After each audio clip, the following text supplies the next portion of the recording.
Ladies and gentlemen, good morning. Holy cow, we have found ourselves at the end of 2024 somehow. I am super fired up for 2025. There's some really cool things on the horizon, personally and professionally.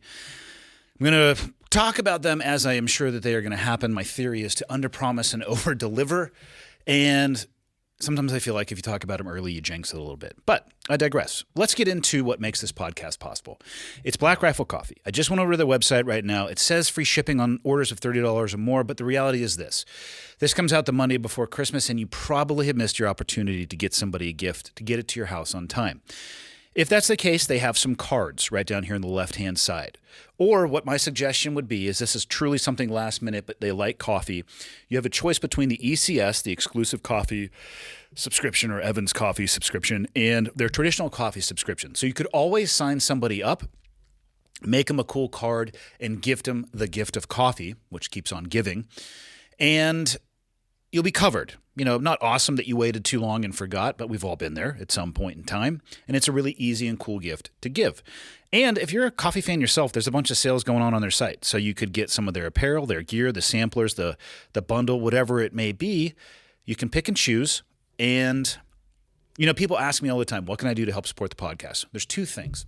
One is you could tell somebody about it. That costs you nothing, right? Share the podcast, write me a review on any of the mediums that you might find it. That would be appreciated. But secondarily, it's support the brand or brands that help me make this podcast possible. That's really it. Now, let's get into the episode for today. My guests today are Austin von Letkemann and Nick Palmisciano. We're going to work our way front to back on that one. Austin is probably more recognizable if you're on Instagram under the account of MandatoryFunDay. Now, as somebody who spent nearly 2 decades in the military, the things, the skits, the videos that he does about the military, they put me in stitches. And if you weren't in the military, you may not understand him as much, but go to his page right now and smash the follow button. The dude is absolutely hilarious. Nick Palmisciano, previous member of the military as well, switched into being an entrepreneur. He is now the creator and the producer of Office Joe, which is what Austin and Nick came to actually talk about, even though we talked about a variety of things along the way. Office Joe, imagine The Office. Most people are familiar with that. And this is my description, not necessarily theirs. The Office, but with a veteran setting. That's right. It's going to be amazing, and you can find it on streaming services. We talk about that in the episode. Nick is also the co-author of Tim Kennedy's book, Scars and Stripes. We talk about that a little bit as well. And I will say this about the episode. If you're not a fan of talking shit, then this may not be the one for you, because we talked about a lot of things, and we made a lot of fun of each other and other people. So if that's your jam, strap in. If it's not, you know, maybe the episode's not for you. Episode 366 with Nick Palmisciano and Austin von Letkemann. Enjoy. Okay, got the red smoke. Gun run, north to south, west of the smoke, west of the smoke. Okay, copy. West of the smoke. I'm looking at danger close now. Come on with it, baby. Give it to me. I need it. Get cleared hot. Copy, cleared hot. I mean, there's only one place to start. It is with Tim. So, you are the co-author of his book. I'm the lowercase author of his book. You know, What does that mean? Just that. well, he's the it's his book. Who wrote more of it? I don't remember. That's a lie. It is a lie. And yeah, which ties in well with the book, which. Would you put it in the fiction or nonfiction section? It is definitely a nonfiction book. All right. When he was telling you the stories, did you know they were made up?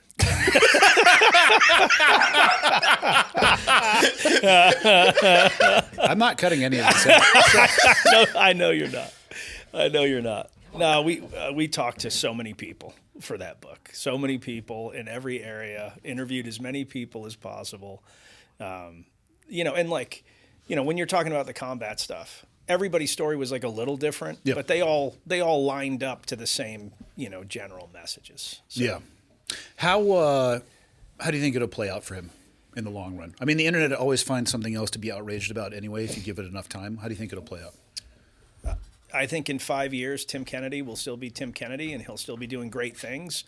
And I think that the other stuff will have faded away because I've never seen anybody become great by breaking down other people. Yeah. You have to build something to be great. Are you co-authoring his book about service in World War II? Was he? Did he say he started the Luftwaffe, or was he in the trenches? Yeah. What's he gonna have in his backpack? 50 landmines? 50 artillery shells? Where'd the number 50 come from? 50 was... You made that shit up, didn't you? It was all me. I wanted to get Tim in lots of trouble. Yeah. Now, I went back and listened to the audio of our interviews and looked at our notes. And you know how Tim talks, right? He's like, everything is over the top. He's not like,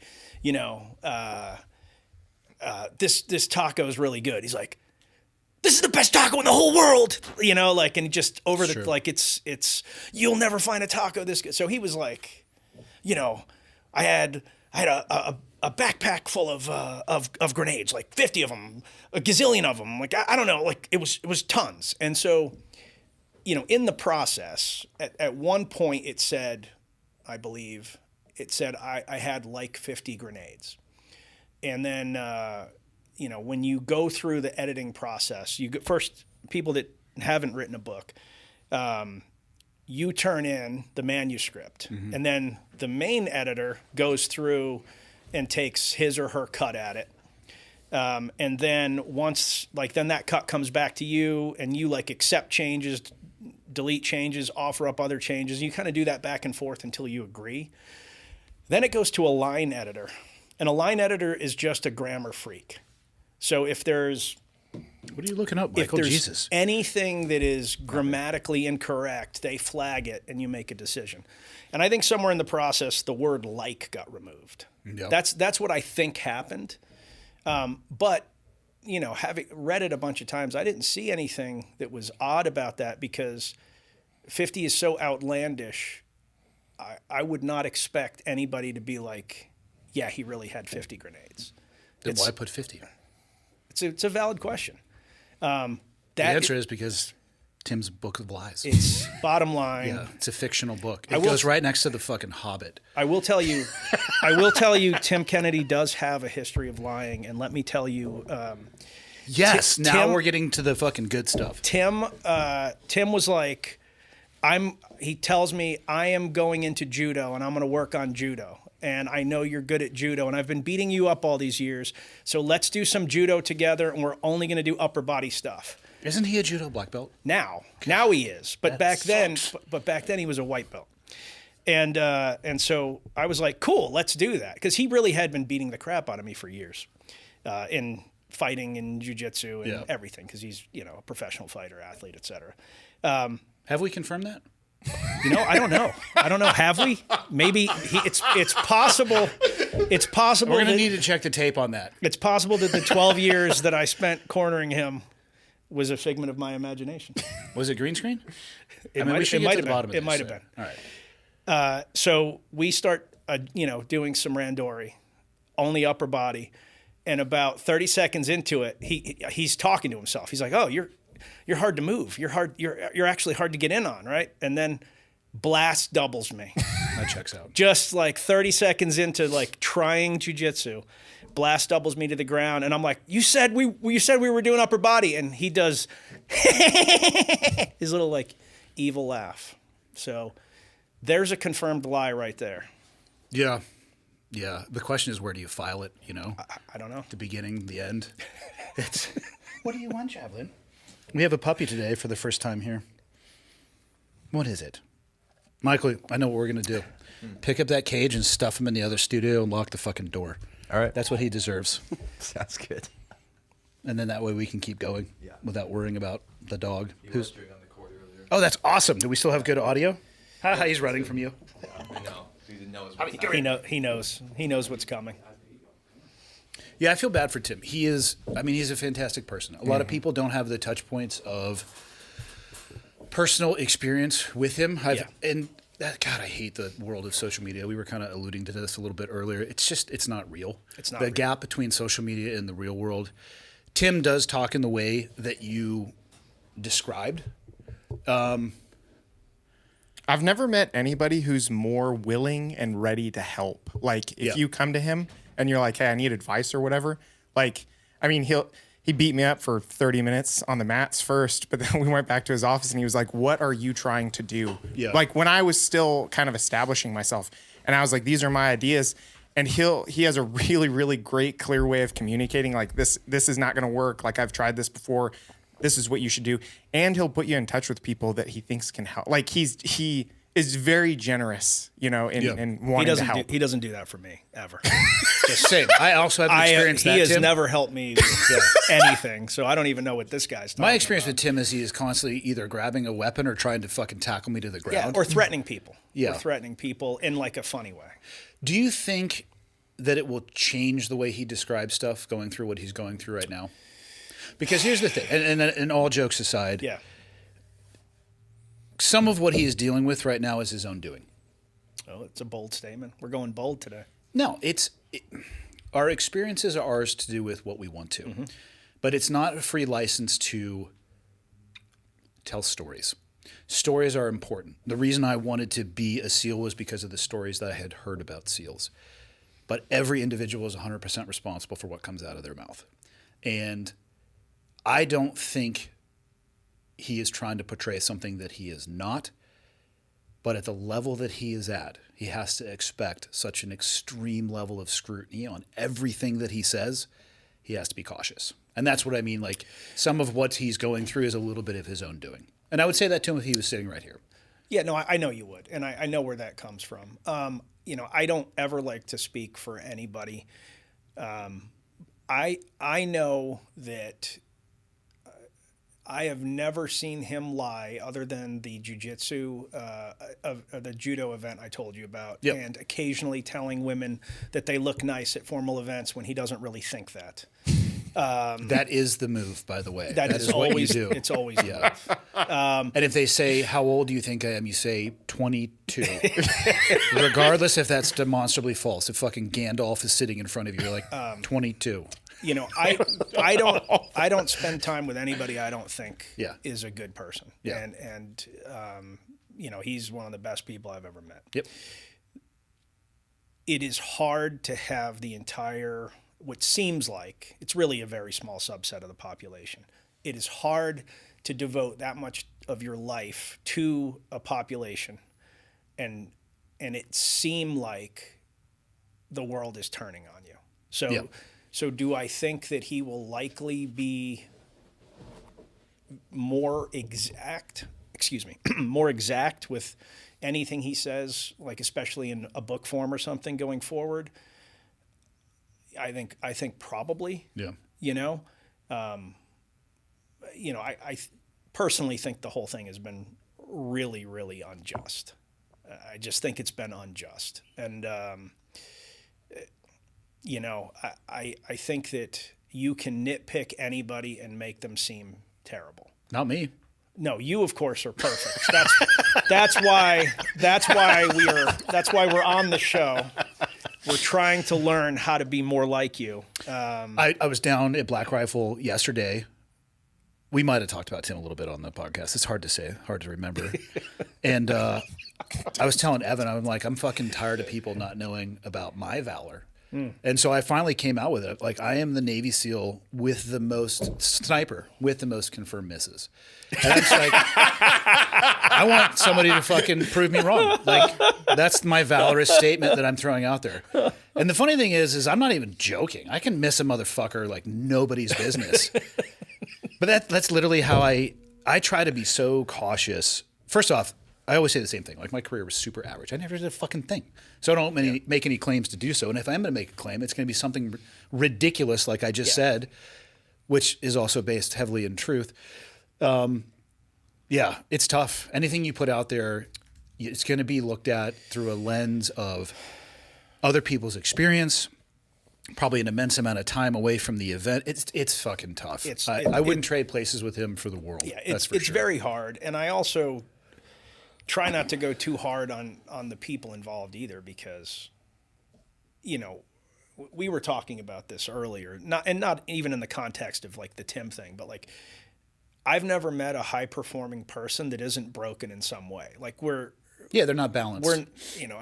We're not doing superhuman or even big things because we're like healthy. Like something, there's something broken inside you that makes you want to do, that makes you kind of want to like heal something or go above board on something. And so, I suspect that the guys that run that podcast kind of have something in them that doesn't quite match up. That, maybe, it could be as simple as, they did great things and Tim has notoriety and, they feel like he shouldn't have notoriety, or it could be any number of things. Like, and I don't know them, so I'm not throwing shade, but usually, usually when I see people do something that I don't personally agree with, I try very hard to be like, well, what is it that is making that happen? And I don't really buy. I don't think that they genuinely believe that he is, a liar. I don't actually believe that. I think they don't like that he is famous, that maybe, some of their friends that have done more are not famous, that maybe they think he's not using his notoriety the way that they would, or they think they would if they were in the same situation. But again, I don't know these people, so I don't want to. Yeah. But I do, we throw around a phrase all the time, hurt people. And Seems accurate. And that's, I think that everybody involved in this have done way more for their country than I have. And I hope they kind of find some peace and figure all this out. Yeah, but our community is pretty bad with the cannibalism. Like, I mean, the veteran community? Yes. It's one of the most toxic communities. Yeah, it's crazy. It is insane. I don't understand it. I think the explanation is pretty easy. They, like, when we're inside of the veteran community, whatever branch you might be in, doing your thing, it's about the team, right? Or whatever your element. And at some point in time, and I hope everybody realizes this, like, you're going to time out in your military service. Yes. You will. The SEAL community is great at this. Like, if you leave, the SEAL community will cease to exist. We can't do this without you. Your beating heart is what keeps this organization alive. Yeah. And then you leave, and they're like, "Oh fuck, you're gone. We replaced you with 3 people immediately." Like, it's like, "Oh yeah, we thought you told us you were leaving, and yeah, we totally forgot we said those to you, and yeah, like your DD-214's over there. See you later." Everyone is replaceable. Everyone's replaceable, and then you get out, and what I will say, at least, and I can only speak for my experience, which was a long time ago. And my true feelings are their experiences are their own, to do with what you want to do with them. Mm-hmm. If people want to write a book, write a fucking book. Yeah. If you want to be the quiet professional, never talk about it and drink yourself to death at the VFW, I don't advocate for that, but that, like, do with it what you want to do. But what I see is when it leaves the world where you can leave him, Michael, fuck that dog. Nobody likes him. He's not even handsome. When you leave that world of the team is going to get the credit for it, and individuals start to pull ahead a little bit more. There's this. It rubs people the wrong way. It does rub and people it's the wrong so way. strange because I love the veteran and military community. I really do. But some of our behaviors when we see the success of others, that especially because it's like, I mean, we've all seen it. Somebody gets out and then the commander's like, "Well, he's dead to me now." Like that guy's a fucking piece of shit. And I don't know.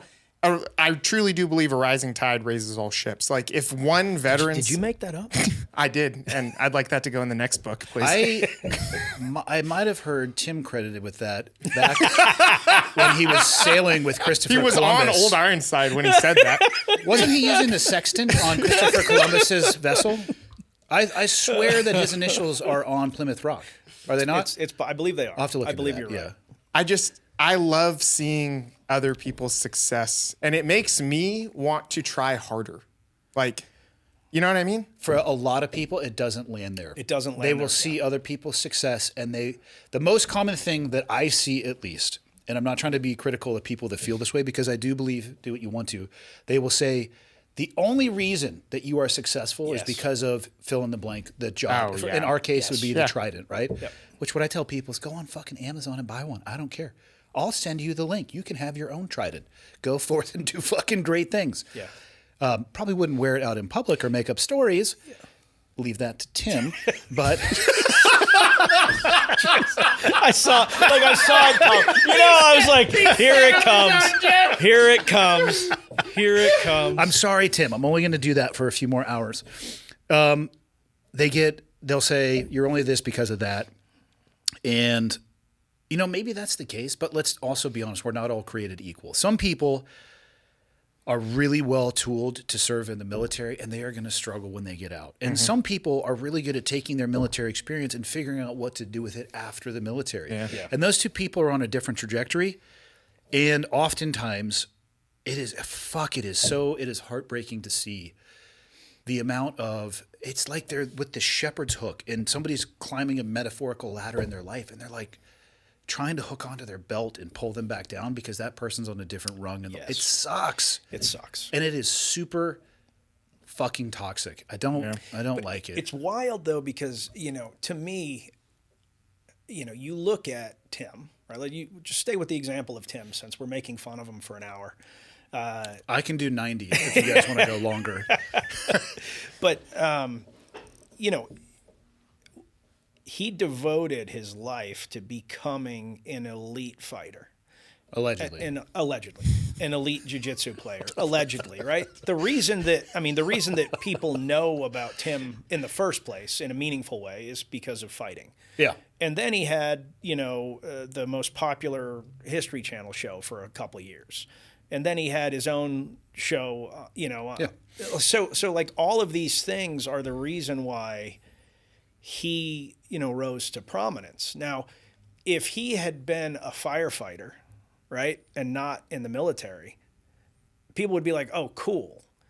But because he was in the military, it's like, I feel like people forget that he was a fighter and did this other stuff and they keep looking at, well, he only did this in the military, which when I say only, I'm talking about the people that are talking crap about him compared to whatever they think they did.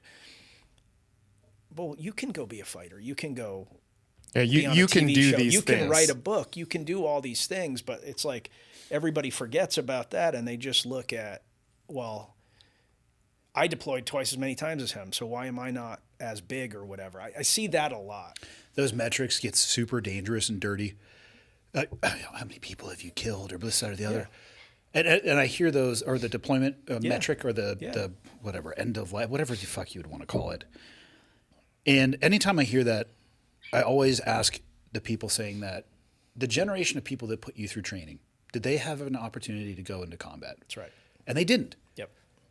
But look at what they were able to craft and create and enable you to do.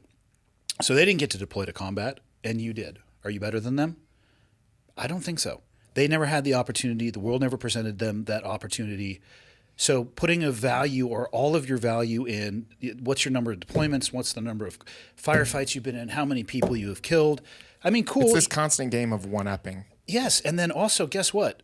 Evan and I were talking about this yesterday. He's like, we won the GWAT. I was like, fucking when? There was no aircraft carrier landing with mission accomplished on that one, because I feel like we're still fighting terrorists. Yeah. So maybe we're just calling it something else. Yeah.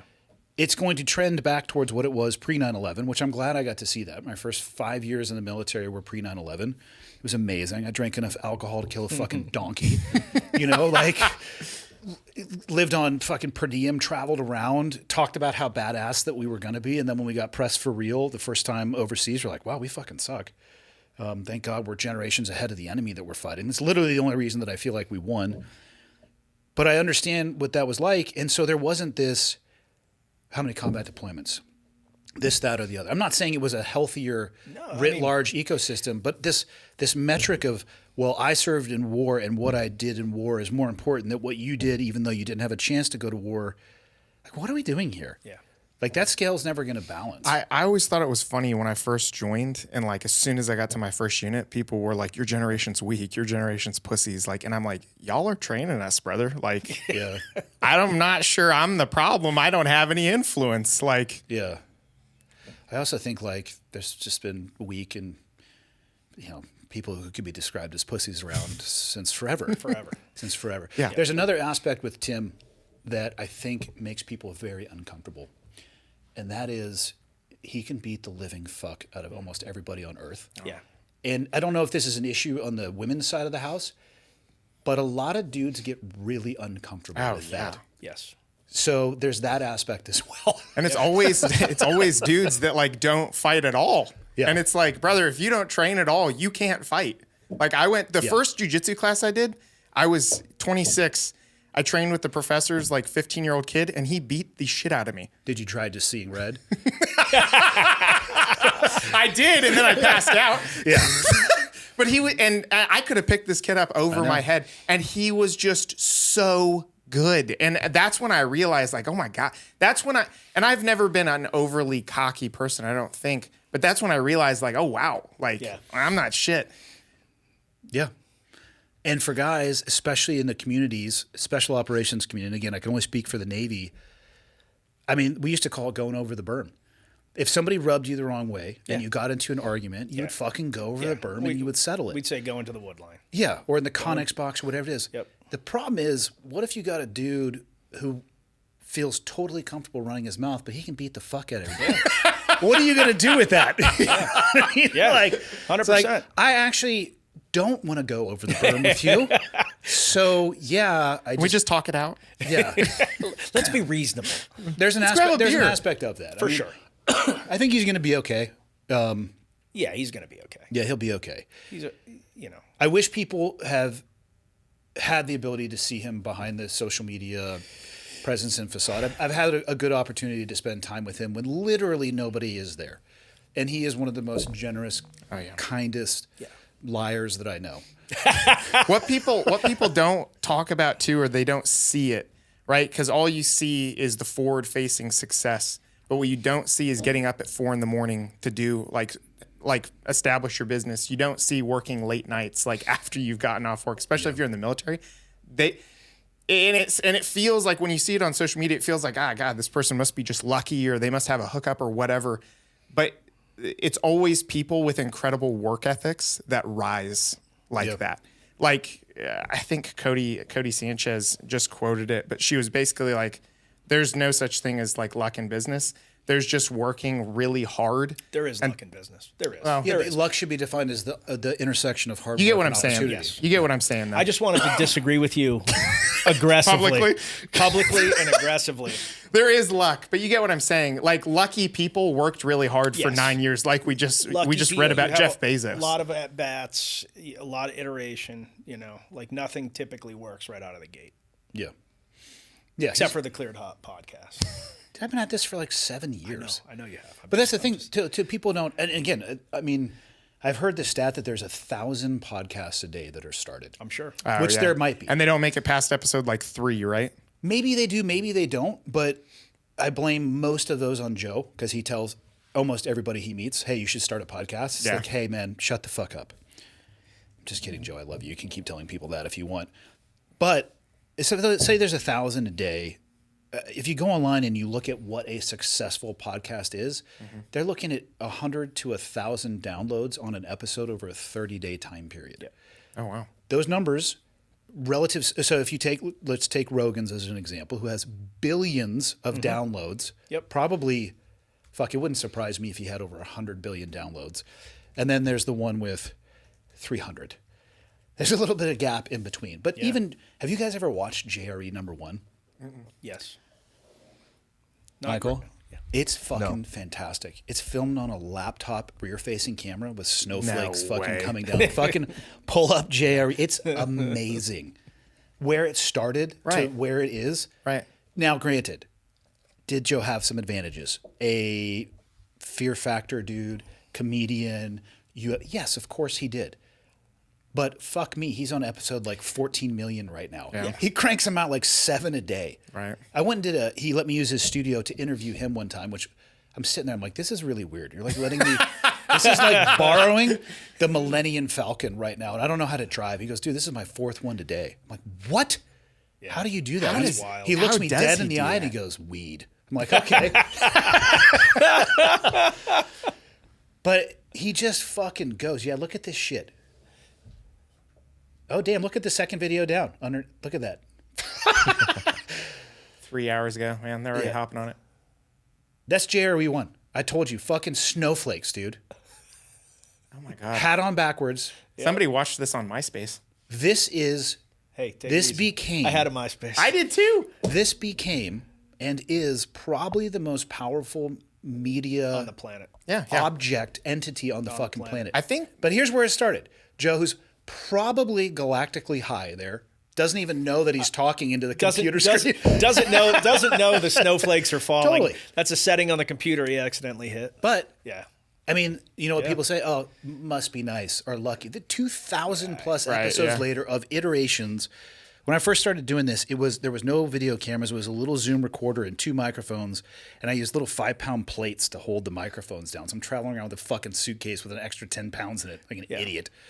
And finally, a camera, then multiple cameras, and I used to be in another office suite down the hall, and slowly built. It's like, yes, there's luck involved in that too. Yeah. But like, I don't have a single superpower other than I can grind. Yep. And that's, I mean, You have to. yeah. You have to. And So- yeah.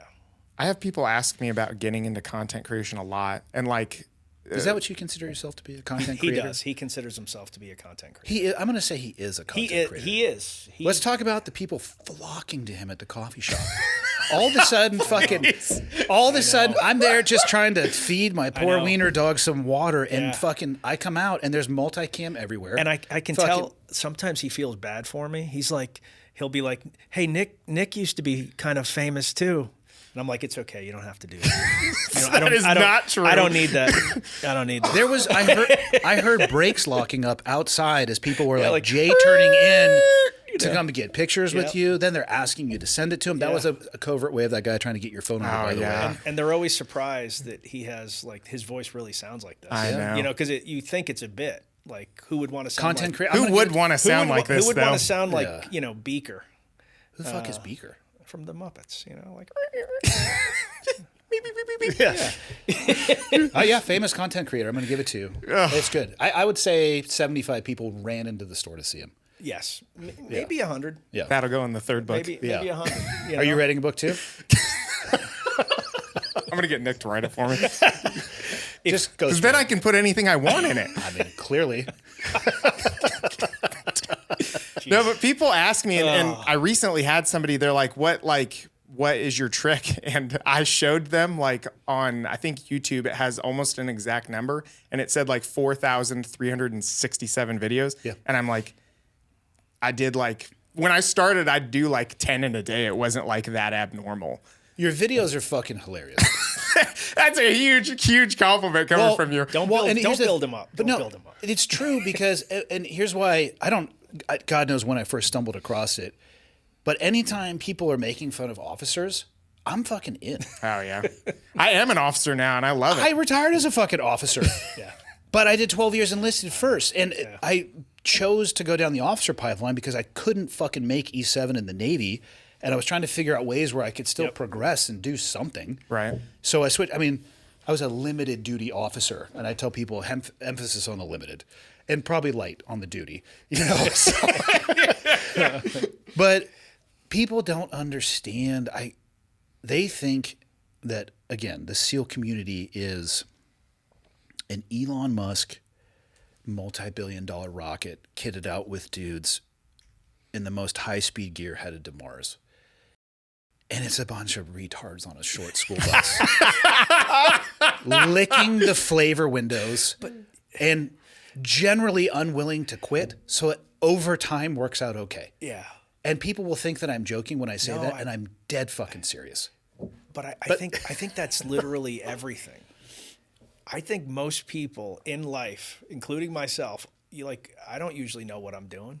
And Yeah. you just have to figure it out. You're just along the way, normal, but you work really hard. You know? I had my wife had some friends come over the other day. They wanted to talk about. They were basically ideating on kind of what they want their future to be, and they were asking me, "Hey, how do you do the things that you do?" And I gave them an honest answer, and that answer is, I actually don't know how to do any of the things that I do. The coffee shop, I have never Yes. went to an architectural meeting, a legit blue sky build, when they say, "Well, what do you want it to look like?" And you're like, "Fuck, I probably maybe should have thought about that before I started paying you guys." Right. Or also, aren't you guys supposed to give me the ideas? This would make that a little bit easier. I've never had. I mean, I had people working for me in the military, That shit's so easy. You want to know what's challenging? A barista with an average age of 17. Yeah.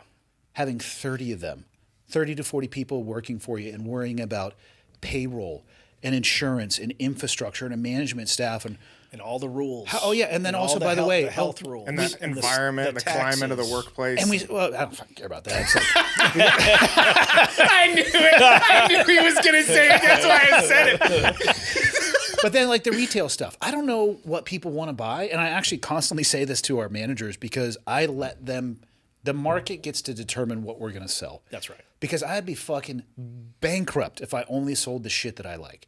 It'd be like massive black dildos in there, and like maybe some garland and a pumpkin pie. I don't know why it was that particular pairing, but I can't pick it. When I first started my first company, Ranger Up, the apparel company, the first Is that a phrase inside of the Ranger Regiment? Ranger Up. Ranger Up. So I'll tell you where it came from. I know there's like the Rangers lead the way, or like follow me out the aircraft. I'll tell you where it really came from. My buddy Danny, he came back. He deployed right away to Afghanistan. Yeah. Like 2001. Right. He came back and Was Tim with him? probably. And Austin, let me have my phone. and Danny got back, and when he got back, we all had like a party for him, and he, he was like half an hour into it, and he goes, "Man, I know this is lame, but like I'm so tired, like I think I'm gonna go to bed," and I just go, "Dan, Ranger the fuck up." And he was like, "Oh my God, I can't believe you just said that to me." It's funny how that clicks though, and you can turn it. You can create it. So good. And it just became like this kind of thing. So it started with like a joke. Yeah. And Ranger Up at the beginning was all comedy. Like there was no tough guy anything. The first Was there some short shorts though? always short shorts. Fuck yeah. But the first 30 shirts that I made, only one of them did well. And I'm just talking about iteration, like the idea that this that sounds about like my journey this into just- soft goods retail as well. So- except for that one where it did good, we can just take that off. The one kind of it was the one shirt was the only reason that I kind of kept doing it, because I was like, fuck, like 29 out of 30 were failure. Yeah. But then it was like, all right, why did this work? And so then you start iterating on that idea, and that was how that company grew, and it grew to an 8-figure business, and I got to do a lot of like really incredible things because of it. But it started as a hobby. I was bored with my Fortune 100 gig. What was the Fortune 100 gig you were doing? I worked at John Deere. The tractor people? Yeah, They're the green ones, right? the green ones. I have one of those. Yeah. It's not like a big tractor. I almost rolled it the day I got it. I'm just saying. It was. Are you drifting it? It was I was not respecting the slope. It was a great company, great people. Like I genuinely thought, because you hear a lot of crap about big companies. I genuinely thought they cared not only about their people, but passionately about the product. So I love John awesome. Deere. That's crazy to hear about a company that big too. If I ever get a big piece of land, I will definitely buy a John Deere tractor. That being said, I'll give you one example of when I knew I probably needed to be an entrepreneur. Do you remember David Letterman? Yes. Okay. So David Letterman, for a period of time, you could send in products donated to like kids, and he would maybe like highlight your products on his show. And so I thought this was a great opportunity to focus on John Deere gifts and toys. And so I sent this crazy, what I thought was hilarious letter to David Letterman, and a bunch of toys, like a couple grand worth of toys. And he had this bear on the show, a dude dressed in a bear costume. I sent like a 4X t-shirt, John Deere t-shirt. So I don't tell anybody about this. I just do it. And he like read parts of the letter No shit. on the show. The bear comes out in the John Deere t-shirt. way. Which is going to drive a huge spotlight towards John Deere. It was great. Yeah. And I got in trouble. Yeah, because you didn't tell him. I didn't tell anybody. I didn't ask anybody. I just was like, this is the thing, is they were right. Yeah. Because they were, at the time, I think, a $35 billion company. and I am just some like junior executive. Like I don't have the right to put the brand at risk over, but at the same time, like I needed that in order to be happy. Yeah. And so that's how I ended up kind of like starting the hobby. Me and a buddy, like, hey, let's do this for fun. And then it was like, it got bigger, and all of a sudden I'd work my, 8-9 hours at Deer, and then I'd be working like 8-9 hours at home. And, and it just got to the point where my boss called me into the office and was like, hey, you're going to get a promotion. He told me that on Friday. And then I came in on Monday and I said, hey, I'm resigning. Because I was already making more money than I ever thought I'd make. And At Ranger Up? at John Deere. Oh, okay, gotcha. And my promotion was going to be like $100,000 raise. And I was like, if I take this, I'm never getting out of it. I'm going to do this forever. And I don't want to do it. Yeah. And so then in the course of a very short period of time, I ended up like almost bankrupt, divorced, I had a 1-year-old and a 3-year-old. Like I went through it. But for whatever reason, even while all that was going on, like I felt super alive. And then Ranger Up started working, and, the rest is kind of history. But, like the journey is not easy. And there's a grind, and you don't exactly know how it's going to work out. And you have to be in that situation where you're like, I've got $57K in credit card debt and $1,300 in the bank, And no money coming in. And I have a 1-year-old. Fuck yeah. And I have a. And it's the 29th of the month. And I have and it's February where there's only 28 Hot dog days. casserole tonight, baby. and you've got a 1-year-old and a 3-year-old, and you're like, And everything can just get pulled out from under you, like literally at any time for any reason. moment. Yeah. Like the factory could catch fire and all the inventory's gone. But my process for everything, whether it was Ranger Up or at John Deere or now with my new company Diesel Jack or Office Joe. Hey, for people out there watching, go buy a fucking Blu-ray. I know you threw It's it out. on all the streaming services. I know you threw it out in the 70s, but go get one so you can watch that. if you own a Blu-ray player, you may be entitled to compensation. Yeah. Or send me an email and I'll send you one of those too for the 2 people that still owe one. It's the same. It's people still that own 10. It's still landline phones 10% at of the home. market. No, but the process for me has always been like learn how it works, Yeah. and then ask questions about why it works that way. And then if there's something that seems stupid, see if you can go around that. So like when we did the movie Range 15, Which is nonfiction, right? yeah, it's a true story. It's a true story. I just made the assumption. I'm gonna write that book. Range 15, the true story. We didn't, the doors kept closing. It was like we went to Jared Taylor and I went to Hollywood. Yeah. We were, we pitched. I don't know if I would take Jared to Hollywood. Jared is better at talking to people despite the fact that he has no filter whatsoever than any human being I've ever met in my entire life. He is like literally holding the fucking hand grenade with the pin out. I love him, but you never know what's going to happen. Yeah. You never know what's going to happen. But people love him, and he is. They should. They should. Yeah. Yeah. But he is better at connecting human beings than anybody I've ever met. I had him on the show. We talked for 3 hours. I don't remember a single fucking thing we talked about. I think we talked about aliens and fucking gophers and everything in between. It was amazing. He's all over the Yeah. place. And I think he stayed for 4 days. That sounds right. That sounds right. At the That does sound VFW, like which him. is right by the clock. He's like, this is one of the best VFWs ever. I'm like, hey, man, I've never been in there, but okay. Sounds good. How long did you stay with Ranger Up? About 10, 11 years. Like we did it for a long time. Yeah. And then I sold it. The whole reason like Diesel Jack started is, I sold the company and I had to contractually work for another year for them. And it was great. Yeah. And then right around the time that COVID was happening, the hedge fund that had bought it kind of felt the strain, and they were like, hey, you've got to lay off this. They made every company lay off a certain amount of people. And I was like, it doesn't make sense. Like we're growing all this stuff. And long story short, I kind of said, well, hey, how about, I'll just leave and you keep these people. That was kind of like, so that was, I left. Did you guys make a lot of V-necks? Not a lot of V-necks. No, I wear those now, you know, because I don't like anything touching my neck, you know. Just saying, it's a weird choice. It's the jujitsu. It's the jujitsu. Very 1600s, but you know, hey, like, you know, if you were graced with a neck like this, you know, but I mean, I'm just saying, it's controversial.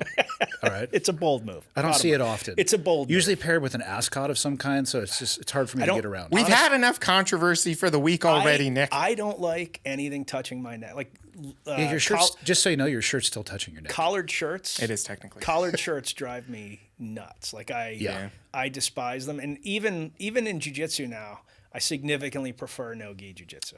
Why? When my uniform top touches my neck, I'll throw a conniption. Like it. You know what scares me after starting jiu-jitsu is zippered sweatshirts. Oh yeah. Just the feeling of that being just ripped across your neck it's just horrendous. That would hurt. Yeah. That would hurt a lot. Yeah. I've never thought about that, and now that's going to be an intrusive thought. Yeah. Yeah. Speaking of Tim, he said nice things about your jiu-jitsu. Anytime I'm meeting anybody, Actually, you know what that is though? Proof he's a fucking liar. Because I've only rolled with him once when I was a blue belt years ago, and he absolutely fucking demolished. but he demolishes everybody. No, I would fuck him up now. I would fucking smash him worse than he's ever been smashed in his fucking life. That's a strong statement. Yeah. It's like I told him on the phone, his top pressure is weak. His cardio isn't there. He obviously doesn't train outside of jiu-jitsu, so I can dominate him at will, I think. No, I've fucking rolled with him one time, like 4 years ago. Well, he said your jiu-jitsu is good. He must have watched some videos or something. I don't know. Did he though, or is he making shit up? Or is he a dirty liar?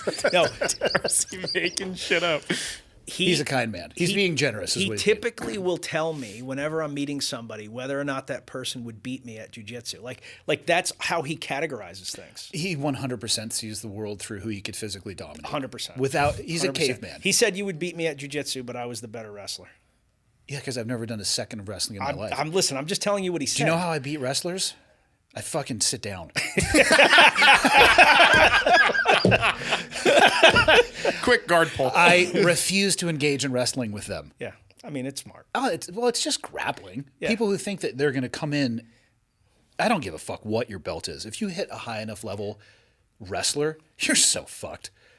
And just because all you're going to be doing is playing defense and trying to keep them off you, you're not going to get them on their back. Yeah. And even if you do, they don't stay there long. I was rolling with Jim Miller one time, who has a huge wrestling background. And I used to say... He's a monster. I used And to such say a that good I dude. swept him, but I realized he corrected me. He goes, you attempted to sweep me.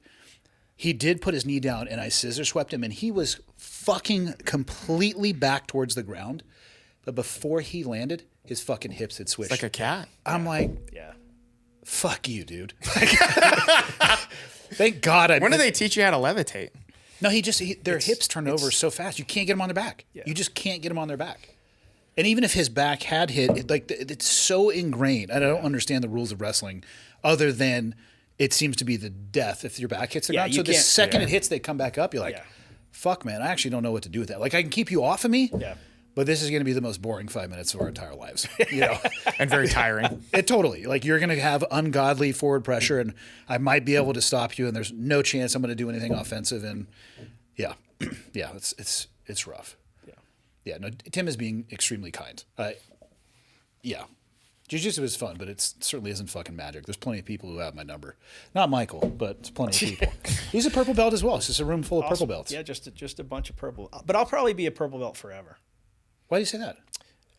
Tim seems to advance people super fast. Yeah. So how long you been training, Tim? How long's your blue belt been training? Been like 16 years.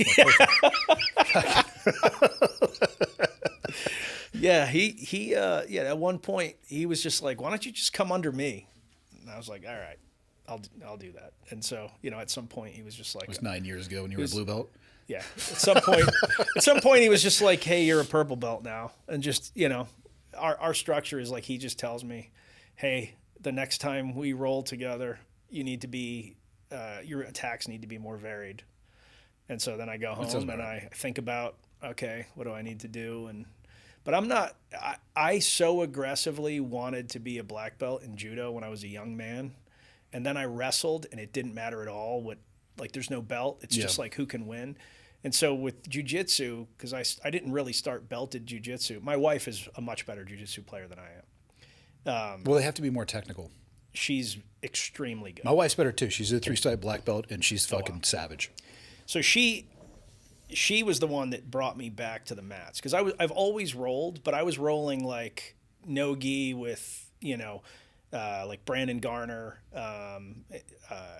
Bryce Mahoney, and like we would all kind of meet up at Ranger Up and we'd roll no gi and whatever. And she was like, "Why don't you put the gi back on?" And I can't even remember when that was, but she set me up for failure because women operate on a different wavelength than men.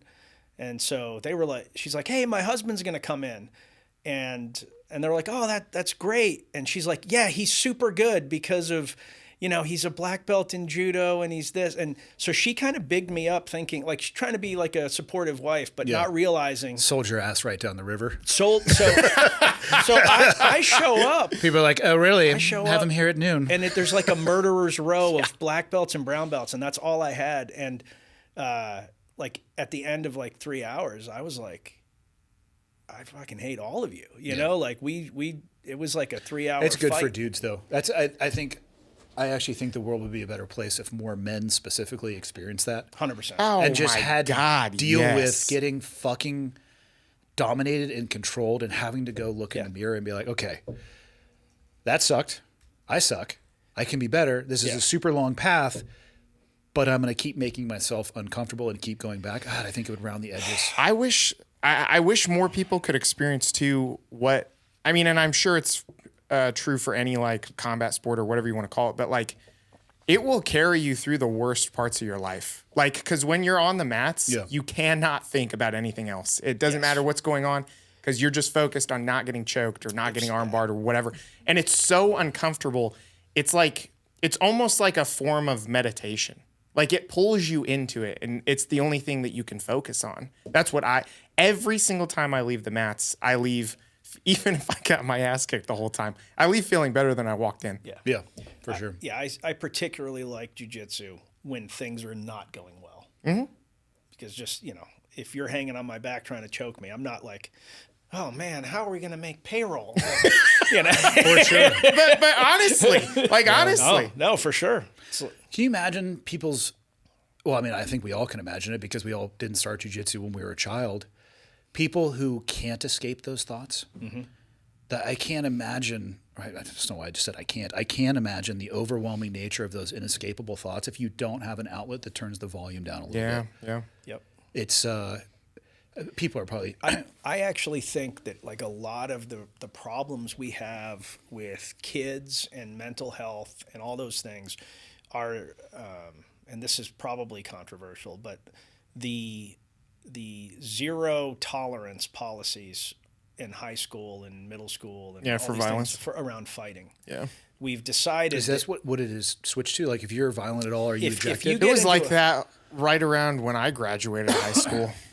What year did you graduate? 12 or 11, one or the other. He's a young, 2011? He's a young man. Dude, you are a youngin'. Yeah. It was 11. Yeah. I'm not going to run the I was math on I that. was I feel like you're I like was 19 94. though. So I was 96. I'm not that far behind you. I'm not going to tell you when I was born. so you know, but I mean, they were still stuffing people in lockers when I was in high school. Yes, yeah, there were fights. I'm not trying to make it sound like, you know, in the 90s it was like this hard, you know, but there were fights almost every day. Yeah. You know, and not like crazy, but you know, guys got mad at each other, they fought, and then oftentimes they'd be friends afterwards. Or but I do think that Creates politeness. it creates politeness, but also grievances are dealt with, and they're dealt with immediately, and they don't build to something else. Like, you know, you did something bad to me, you know, we fought, and now for better or for worse, like we have now taken those emotions, whereas you did something bad to me and now you're making fun of me online, and I'm in my little group saying this guy's and they're like, you should do something, you know, like you end up with these unhealthy kind of permanent problems that are really we had a disagreement, so what? But then it becomes something bigger because it's pushed aside. It's not dealt with the way that we naturally deal with things. You know, it is like I think fighting for young men is important. You either have to do it as a combat athlete or you have to do it in real life, but like kind of figuring out like two things. One, standing up for yourself, and two, I can get my ass kicked. Like I am not unstoppable, you know? Yeah. I think those are really important lessons, and I think taking it away has created this problem where kids, not most kids obviously, but kids will resort to ultra violence or unhealthy thought processes or taking their lives or all these things that like really didn't exist the same way that they do now. I think they existed, but at a much smaller scale. Smaller. Yeah, of course they exist. Yes. Yeah. But you didn't see multiple school shootings happening, you know. You didn't see I'm not even aware of one in the era that you and I went to school. me either. And I don't think if you look at the rise and increase in gun ownership in population, I don't think statistically it diverged. it doesn't match up. Yeah, it doesn't. It's not like Nope. we still had the same act. Like my dad had fucking that's probably a statute of limitations is expired. He had a fucking 357 Magnum in his sock drawer. It's like that was his level of a skiff that he rolled with. You know, maybe he was in a sock at some time, harder to see. But, but yeah, I mean, I could have any time gone in there, but not even a thought process. I would have even considered. Yeah. It gives people an ability to regulate their own emotions better too. And I also think that, I mean, people can tell if you're willing to go hands on. Like it, and hopefully that doesn't sound really weird, but I don't know. I think it would give more. What I say is it gives people that are meek more confidence, and it gives people that are too confident some meekness. Like it'll give you what you need. Yeah. Because if you're like hyper confident and you show up to any place where they're hitting each other or sparring, you're not leaving super confident. Yeah. You know, and if you're not confident and you show up, you can learn. I always tell people that are getting started to like do it for at least 6 months, because 6 months is long enough to become proficient enough where a new group of people will come in. And that's when you really see if you've improved. Because you're like training with the same people and, you know, you're kind of all getting better at the same rate. But then a new person shows up and you're like, oh, wow, I actually have learned some skills. Yeah, and you should train with that person and abuse them. Yeah, that's where you practice all your high consequence moves.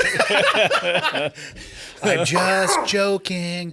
Austin, how did you decide to start doing the content you do? Are you in the Army still? I'm in the Army, yeah. I'm active duty. I thought you were getting out. That's a rumor that I might have started. Okay. Do you want to continue with that rumor, or? I'm not sure. Right now, I've achieved a level of notoriety that I'm very proud of, and I don't want to just get big and like deuces. I'd like to give back a little bit. And yeah. I actually was just talking to somebody about this. He was like, well, you've kind of like already given back. And it was nice. It was a very kind thing that person said to me, but I want to, I'm actually going to start a new job pretty soon where I'm doing content like unofficially for the Army. And it's going to be, you know, morale. That sounds horrible. The way that it's structured is going to be fun. But it'll be for morale, retention, Allegedly. recruiting. I was going to say, is that what they told you? Yeah. Did a recruiter tell you that? So what do you know, a captain? No, I'm a first lieutenant. I'll be a captain in the next couple months. In the Army, though. You guys start because a at captain second for you is like lieutenant. a He's an 4-star O2. general, right? Fuck yeah. He's an O2. Okay, so an O2. Yeah. So you guys start second lieutenant, then first lieutenant, then captain, Yeah. right? Yeah. No, it would always fuck people up. Army guys calling a Navy base. If you say captain, that's an 06. Yeah. They're like, oh shit, sir. And I like, because I would get those calls. I'm like, oh yeah, sir. What? And they're like, no, dude, I'm a fucking 03. I'm like, oh sweet, me too. Yeah, lieutenant carries fucking no weight. None. Okay. Yeah. I thought you had been in longer than that. I've He was been enlisted. I've been in 13 years in February, and Okay. it's because I did almost 10 enlisted before I This commissioned. is where your content comes from. Yeah, a lot I of it. now understand exactly why you are so accurate in your descriptions of the inner People- workings of the military. People say it to me all like I had my brigade commander while we were in Poland was considering changing the policy when he heard about the social media stuff. Yeah. And my battalion commander actually went to bat for me and she said, "Sir, just watch it. Just watch the videos." Yeah. And so a couple days later, I saw him and he's huge. This huge dude. He's like 6'5", you know what I mean? And so he starts walking straight towards me and I'm like, all right, who like got drunk and got in a fight? That's never like a good what? sign. And then then you got a fucking serpentine when that happens. Just like, but he walks up to me and he goes, dude, you're fucking hilarious. And he shook my hand with his gigantic hand, you know what I mean? And he was like, but you're just a lieutenant. Like how do you know all this stuff? And I was like, well, sorry, I was enlisted for a long time first. Yeah. And so, but he became a big fan of a character that I had in my early skits. The character was me, because all the characters were me.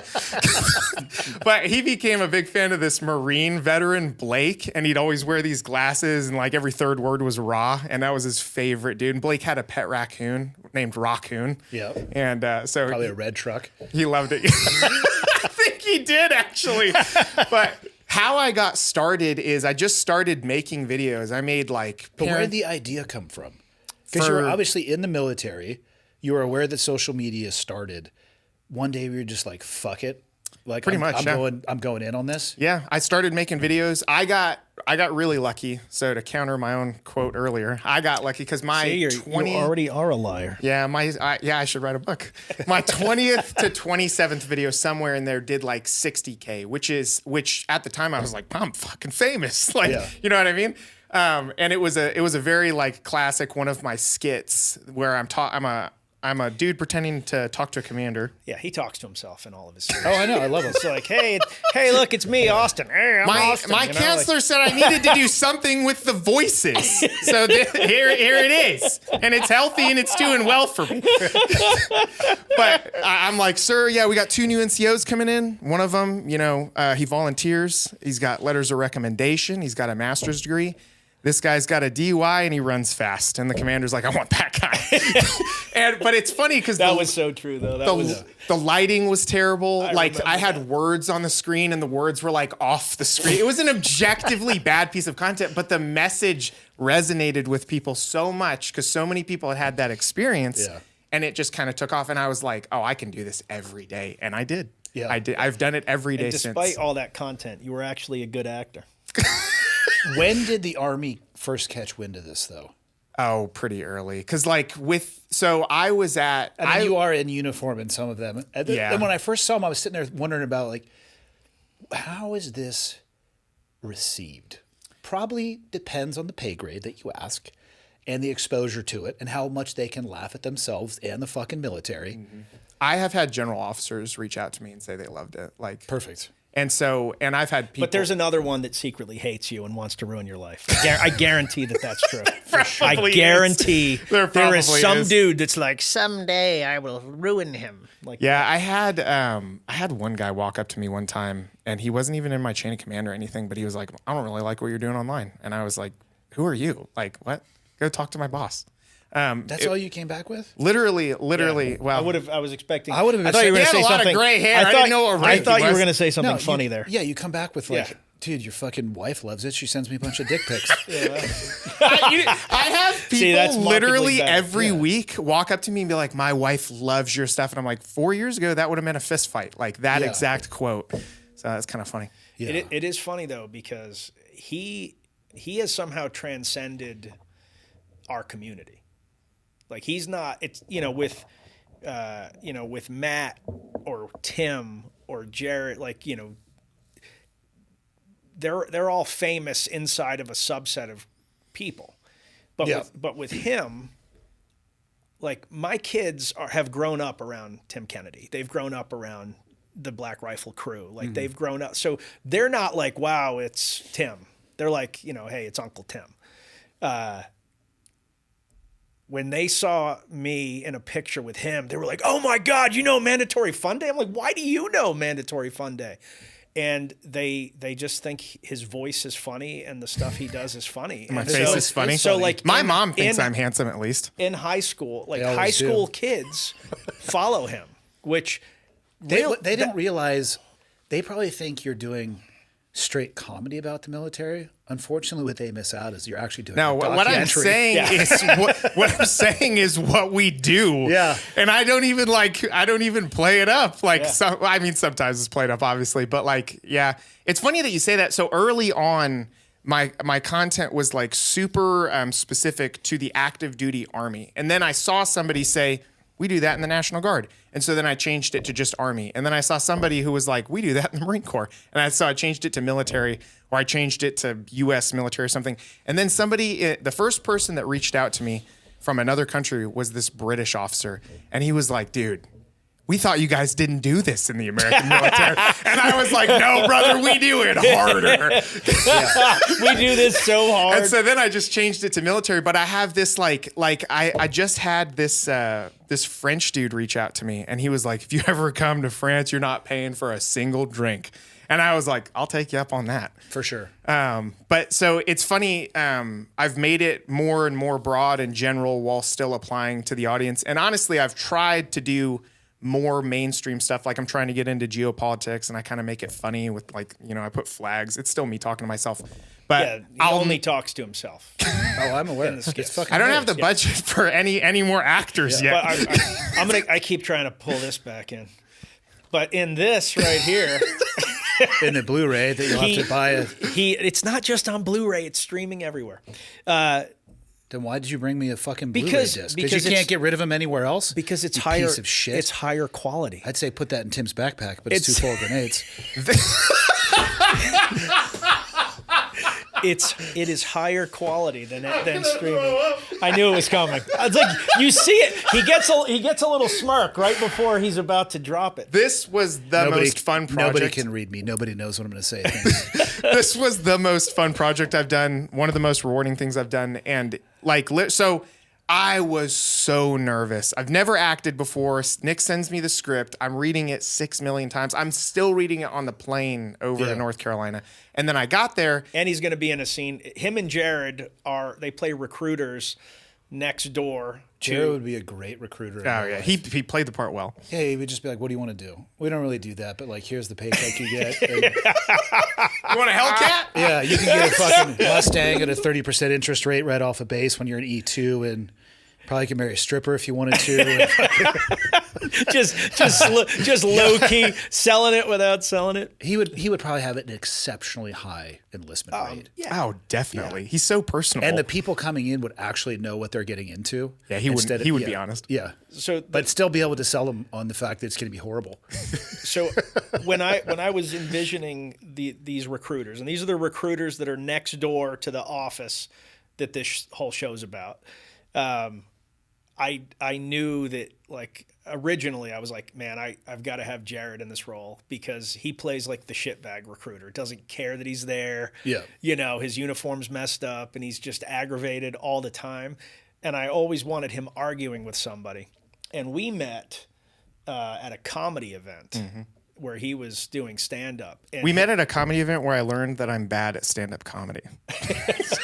Internet comedy and stand-up comedy are not the same thing. They're not the same. But the way he gets exasperated, I was like, man, this would be so perfect with crazy aggressive Jared and like this exasperated, frustrated dude playing back at him. So I wrote it with the two of them in mind, and then I asked him if he would do it. And I could not do the acting thing. I think they you made could. it really easy. I don't think so. They made with the right team. I don't think it would have been fun with anybody else. But like I showed up and Jared and I flowed really well. So you made a really good choice there. The script was well written. Picking me was a great idea. Well, I meant Jared. I know how that sounded. Clearly, I was the linchpin. This is where my humble guy facade breaks. Yeah. I meant the good pick with Jared, and then I was so nervous because this is not a group of people that will tell you you're doing well if you're not doing That's well. true. And they were very complimentary. Once we got going, it's like everything just flowed, and I remembered my lines, and we were able to do a bunch of takes. We were able to play with it, have fun with it, and it was just, I mean, it didn't feel like working. It felt like hanging out with the boys, you know?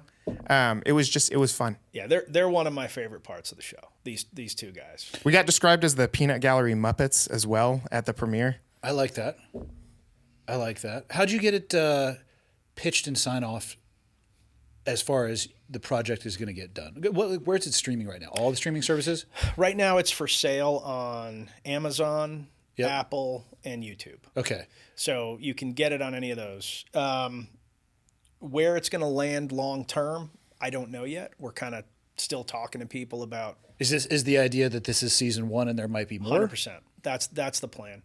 The show's about an E6, Joe Hauser, that leaves Fort Lewis as an infantryman. And the opening scene is literally him trying to get his DD-214 and getting all kinds of crap from an S1. Trying to, Which is an admin person. For those of you who are like, what the fuck is an S1? It's HR. Basically, he's trying to get the form that says he's out of the military and he's a civilian. And the opening scene, we kind of have that out there. It's got a ton of views, but people are like, man, this hurts a little bit. Like, it's funny, but it also is bringing back It's flashbacks. my favorite opening scene in any show I've ever watched, honestly. Of a dude trying to get his DD-214. Just trying to get his DD-214. The way that it's portrayed and the other things that happen along the way are so spot on. Just like you could not encapsulate the military experience better than the first 5 minutes of the show. So he gets his DD-214 finally, and he drives across the country to start his job as a graphic designer at a boutique marketing firm, and he learned how to draw in porta potties while deployed. That's some interesting that is art our in that those. is our main character. That's our main Politically character. incorrect art too. Oh, God. And so the whole show is about veteran transition. And so the first season is about finding Like tribe. sexually or?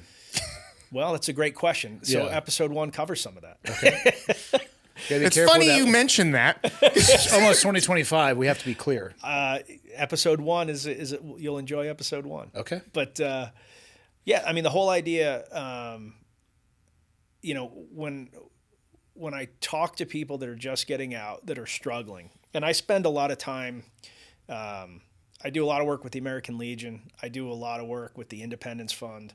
I've done a lot of work with Warrior Rising. And so all of these organizations typically are dealing with veterans that are, they recently got out or maybe they've been out for a while and they feel lost. And they typically, this is just me talking, I feel like when veterans are having a hard time, they typically have either not found tribe or not found purpose. And so even though the show's ridiculous, it's comedy, it doesn't take itself too seriously, I promise. The theme of every season is about the things that you have to do to kind of find happiness in life. So season 1 is tribe. So he lost his tribe of the military. He's showing up at this place. He's a fish out of water. And he's trying to figure out how he fits in and whether he has tribe. So that's kind of like the baseline of season 1. Okay. I would add to that, honestly, trauma. But not trauma occurred during military service. It's before. Mm-hmm. I've, as I'm sure we all have, I've had far too many friends make the decision to kill themselves. Oh, yeah. And I have stopped trying to make sense of an irrational decision. I realize you can't logic it. You can't logic it. I understand that they got to a place where it was their logical decision. I don't understand getting to that place, but I have shifted my thoughts on, because people say, well, why is veteran suicide so high, or why do guys struggle so much when they get out? And I didn't have a lot of deep conversations with guys when I was in about their upbringing. Mm-hmm. Yeah. But like, hey, dude, like at Thanksgiving, did your uncle touch you under the table? We weren't talking that much about that shit, or were you abused or any of this stuff. The number of guys, and I'm not saying that all people are like this, but the number of guys that I served with who brought in a full fucking sea bag of trauma before going into the I'm military. assuming a sea bag is some kind of Navy thing. You guys would probably call it a duffel bag. Thank you for that translation. Does it come before the D bag? Yeah, it could probably hold 75 grenades. So, Stop making You know what? grenade joke. We're gonna completely embrace it, and from now on, we're gonna use grenades as our measurement of both volume and weight. we should. Yeah. We should. Yeah. But they brought a full bag with them in, and they do find a tribe, and they find a purpose. And if you think about this, if you were somebody that was abused, and that could be, let's say you were bullied or the victim of abuse you couldn't control, what would be a better job than finding something where you get to fuck up other people that in the world you perceive as being able to do that. So you find this, you're like, fuck, this is awesome. I'm going to do this job. You get to go do that job, but yet you encounter even more trauma along the way. Then you get out of the military, most of the guys will geographically separate, maybe go back home to where they were from, and so they lose their tribe and they're geographically separated. And now they have the shit that they brought with them and then the stuff that they picked up along the way. And I think for a lot of people, it's just far too much. I don't necessarily think it is the military service that is driving the suicide on the far end. I think we have to look more holistically and start trying to figure out who these people were before they joined the military. Because I don't know, the military does break some people, some of the jobs for sure. But there is that aspect of what did you bring with you? And I did a podcast with, he was a psychiatrist and a psychologist. He joined the Army National Guard, I think it was at 63. He was the oldest dude to ever join. He vehemently believes that we should shift the enlistment age from 18 to 21 because he thinks that will have probably the longest or the most meaningful impact on the tail end because people are going into that environment more prepared to deal with the trauma that they are going to experience. Yeah, they're a little more mature. They are. I mean, the prefrontal cortex on adult males is 25 to 27 is what they say. Yeah. Setting them up for success. And so there'd be a little bit of a hijink inside of that, obviously, because you'd have to restructure stuff. But that to me is a way more interesting idea about fixing a downstream problem than throwing up your hands and saying there's nothing that we can do about this. Because I hate to tell you, like all the computer-based training about suicide and checking on your buddy and all this, it's not fucking making an impact. It's having zero impact whatsoever. It's funny you talk about that. And, I've had a couple buddies that chose to take their own life. But when I'm getting, and I don't get near as much hate as some people do, but give it time. yeah. It's coming until your book comes out. It's coming. It's coming. When I'm going to publish a fake book under your name just to see what happens. When I have those moments where I like see a bunch of comments or whatever, I think about the times when people have told me like I reconnected with a friend. I actually had a girl message me and say I reconnected with, she said her elderly father. I don't know how old he was, but like she was like, I haven't talked to him in 20 years, but I sent him one of your videos and whatever war he fought in, he had the same experience. And it was probably about the fucking motor pool or formation or something. And she said, now I've reconnected with my father. And I don't even read my DMs anymore at night because I started crying as soon as I read this. This girl's telling me she hasn't talked to her dad in forever. And now they've reconnected. Bottom line, you're a hero.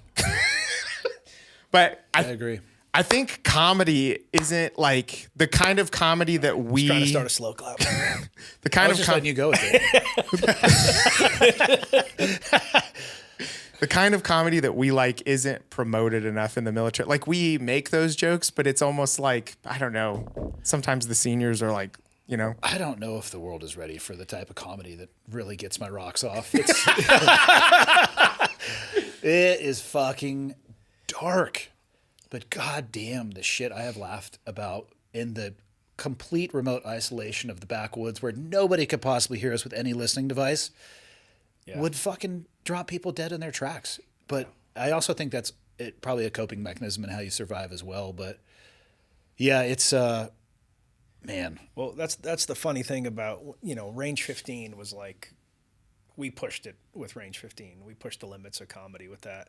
And almost universally, people like it either gets a 10 or a 1 star. There's no in between. Nobody's like solid 7. Like it's either, this is hilarious or you're the worst people I've ever heard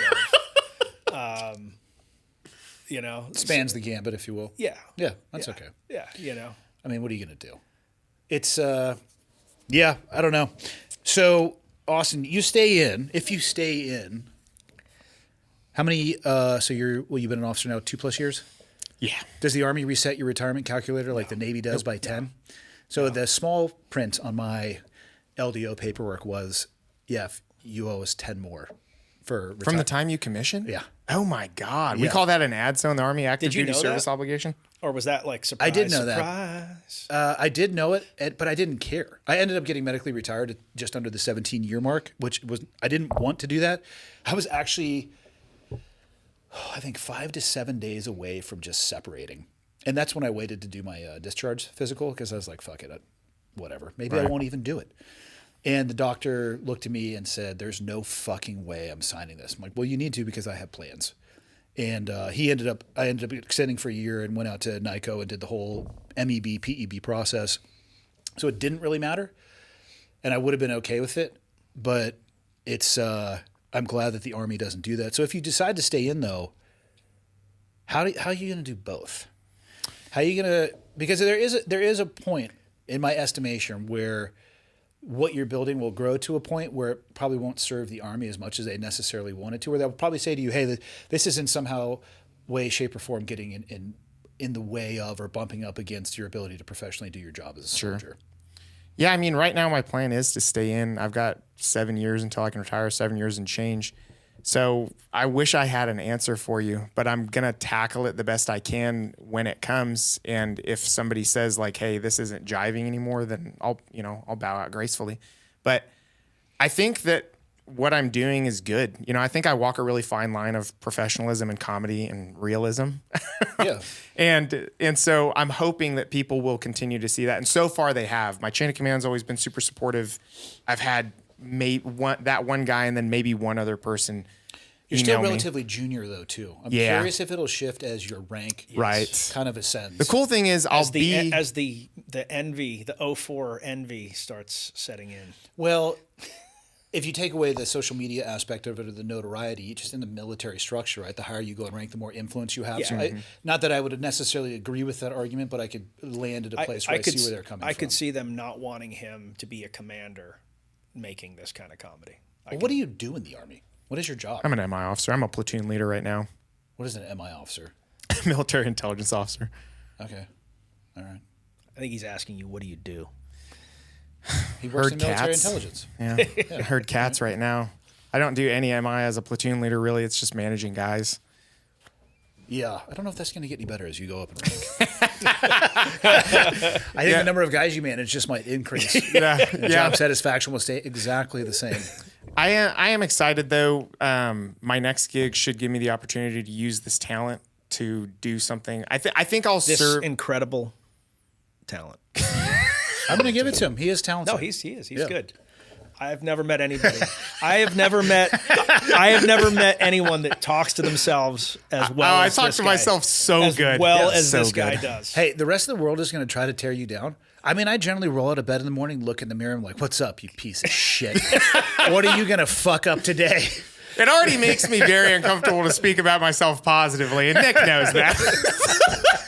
I'm getting red right now. But yeah, I'm excited to see, what I can do. And then, maybe at some point an opportunity comes along and I have to be like, hey guys, I got to go. Like, I want to take advantage of this.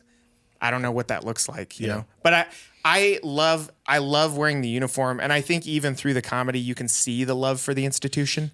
Because I am unapologetically American, and I do believe the United States military is one of the greatest institutions on earth. I was the trademark holder of that phrase. Really? Yeah. Unapologetically American? Mm-hmm. God, I'm surprised you actually trademarked that. No way. Yeah. You said you were. Did that leave with Ranger Up? Yeah. Okay. That left with Ranger Up. Okay. But yeah. Don't sue me, please.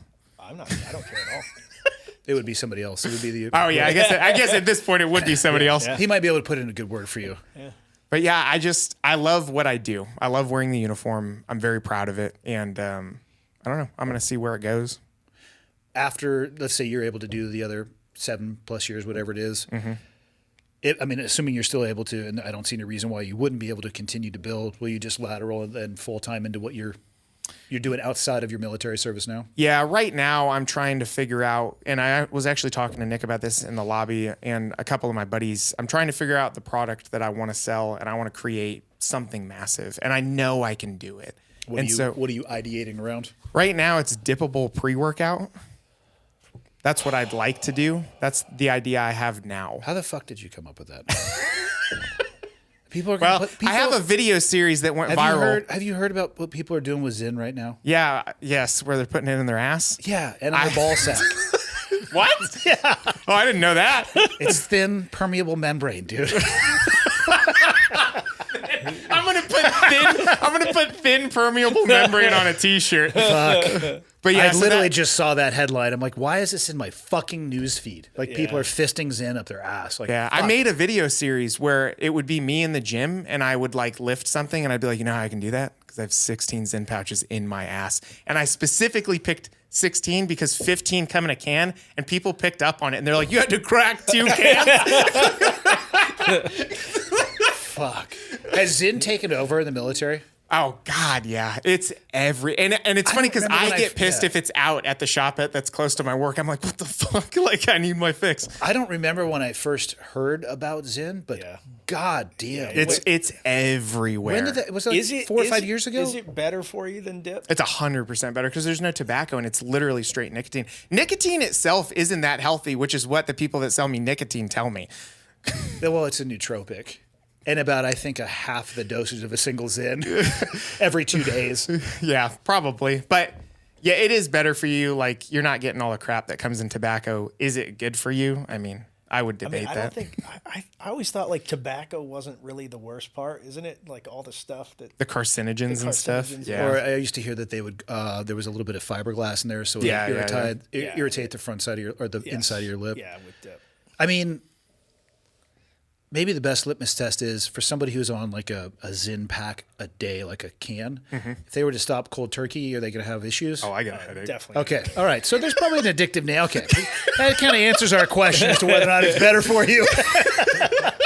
I've never tried one, so it's never been my thing. I had braces in high school, and I was fucking playing baseball, riding home in this guy's truck. And he goes, "Hey, man, do you want a dip?" And he's like a senior, and I'm a freshman. I'm like, all right. no. And it So I throw in a Kodiak Puked everywhere. wintergreen. Yeah. Fuck, man. I feel like I took a garden hose to my braces to try to get out. For 2 days, I had that wintergreen bad. taste. Yeah. But it killed any desire I ever had to try that stuff again. And I would watch guys just freaking. That's how smoking was for me. I tried a cigarette one time and I was just like, I don't fuck it. Like, Yeah, it was gross the first time I tried it. I dipped through Ranger School. I showed up like because that's everybody did it Not up to a anymore. certain point. Not anymore. Yeah. Were you the Which is distinguished smart. honor graduate? I was not. I'm just I was checking. not. I was in the running. I was in the running. I got beaten by Tim? by Lou Casaurus. He was in my squad, and I went to school with him prior to. So I've known him for years, and he deserved it. He was better than I was. Yeah. I'm okay with it. I've never been that but I honor did graduate well. of a single fucking thing. Me either. I'm like, what's the baseline standard to graduate? I'll do 1% above that. Not because I want to, but that's generally my max capability. So slide right in. I worked really hard to be 1% above average. You know what though? And like all these courses, that's fucking good enough. If you meet the standard to graduate, then you fucking graduate. Yeah, these things are miserable. These are Yes. miserable courses. People really don't know how miserable these schools are. They also don't understand, like the term honor grad. People who've listened to this podcast will know where I'm going. The honor grad of my bud's class is in prison.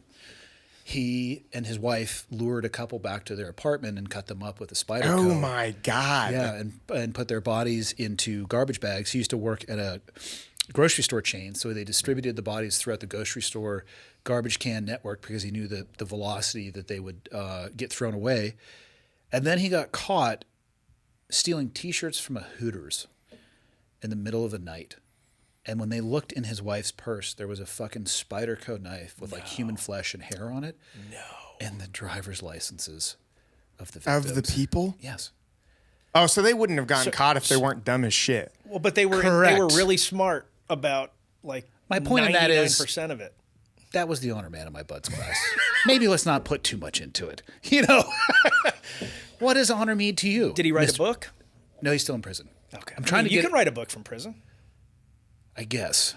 I think he gets mandatory parole in a few years. I am going to try. What to do you mean? sit down. How do you get parole for that?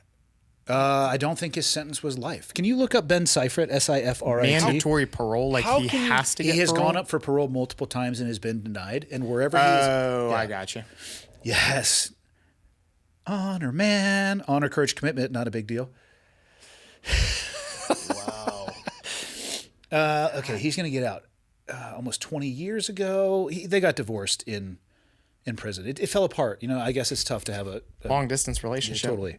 Shots were fired through the bathroom door. Yeah, there was a gunfire involved. gunfight? I think he killed him with a gun. Okay, so second degree murder, but cleared him in the other one. Yeah, Erica Seifert. Yep, that's the couple. That's the victims. Those are the victims. Yep. Yeah, keep going down. Honor man on the right. Okay, keep going down because I know there's going to be a mandatory parole here. So, Mandatory yes, mandatory release day is 2030. Fuck yeah, 6 years away. I got to get him on the books. How did he get out of life? That is Second degree.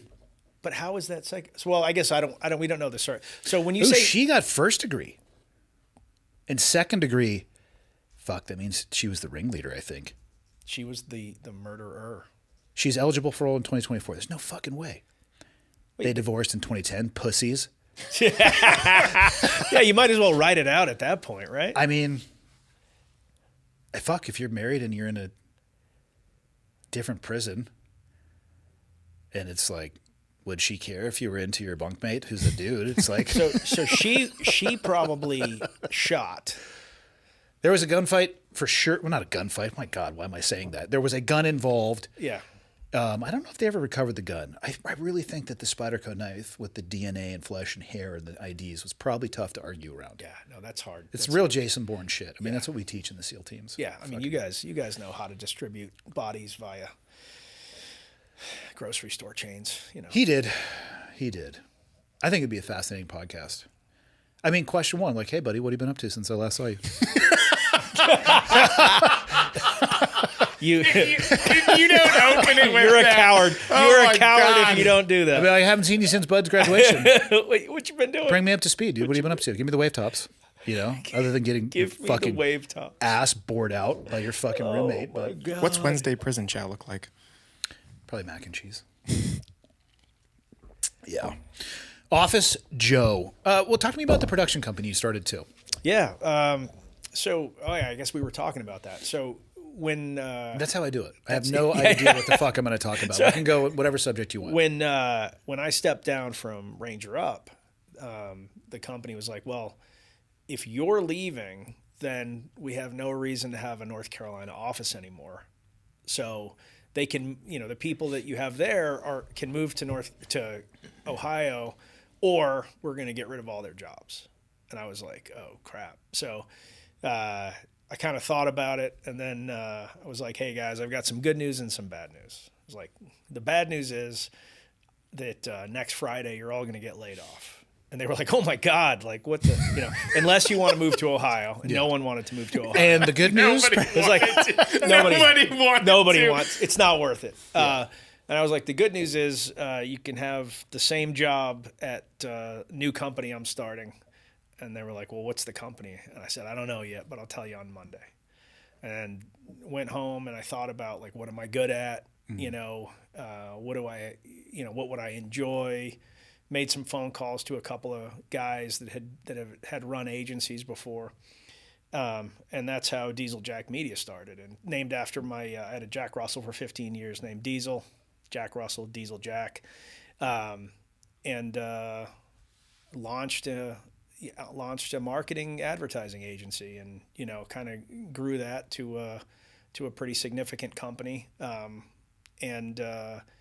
I've always, since Range 15, I've always wanted to get into, production in earnest. Mm-hmm. And we've done a lot of great work. We've done some documentaries. We did, Send Me about the fall of Afghanistan. And Do you just like the process as far as the content creation and production? So everybody likes different things. I don't like content as much as I like making artwork. You like? No, that's what I'm saying. So you can call it what you like, the end result, what you want. Do you like the iterative and design and creative process to come up with it? I love the creative process. I love coming up with ideas as a team. I love writing. I think that's probably my best skill set. Yeah. But I also really love watching. So in Office Joe, I'm in it, but I'm like a super minor character. I didn't want to be in it. I wanted to. But the bathtub scene was good. Yeah, thank you. I wanted to see it brought to its rightful conclusion. And so what I like is the fact, usually, if you look at Hollywood, there's a dude that writes it. There's then another writer that kind of writes over what that guy did, and they, producers get involved, and it's some version of that original idea, but it's not the original idea. And then someone else directs it, and they put their spin on it. And then there's an editor, and they put their spin on it. And so by owning the production company, I wrote it, I directed it. And I'm not saying that any movie, any film you make, it's a huge team process with a lot of incredibly talented people. But I like seeing the vision from soup to nuts. Mm-hmm. And then it's like, hey, if you don't like it, it's my fault.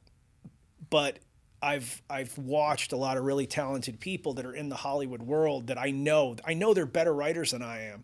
And like their product hits the market and everybody's like, man, the writing is terrible. And it's like, it's not their fault. It's because 43 dudes had an opinion. And like how does Disney make something with bad writing? It should be impossible. But it's because there's 43,000 people that touch everything. Well, when was the last time Disney actually made something that was new? I feel like most, and I say this with absolutely no data to support this, totally anecdotal.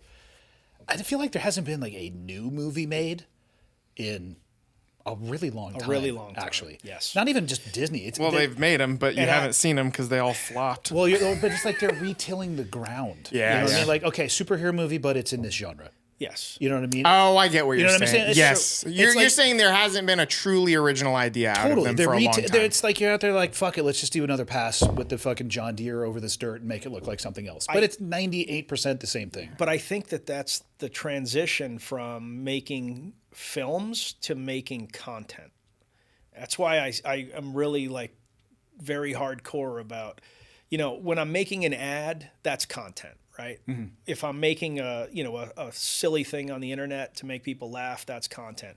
But if you're making a movie or you're making a show, you shouldn't think about it as content. You're telling a story. Mm-hmm. The problem now, and this is really interesting, is I know you're making fun of these right here.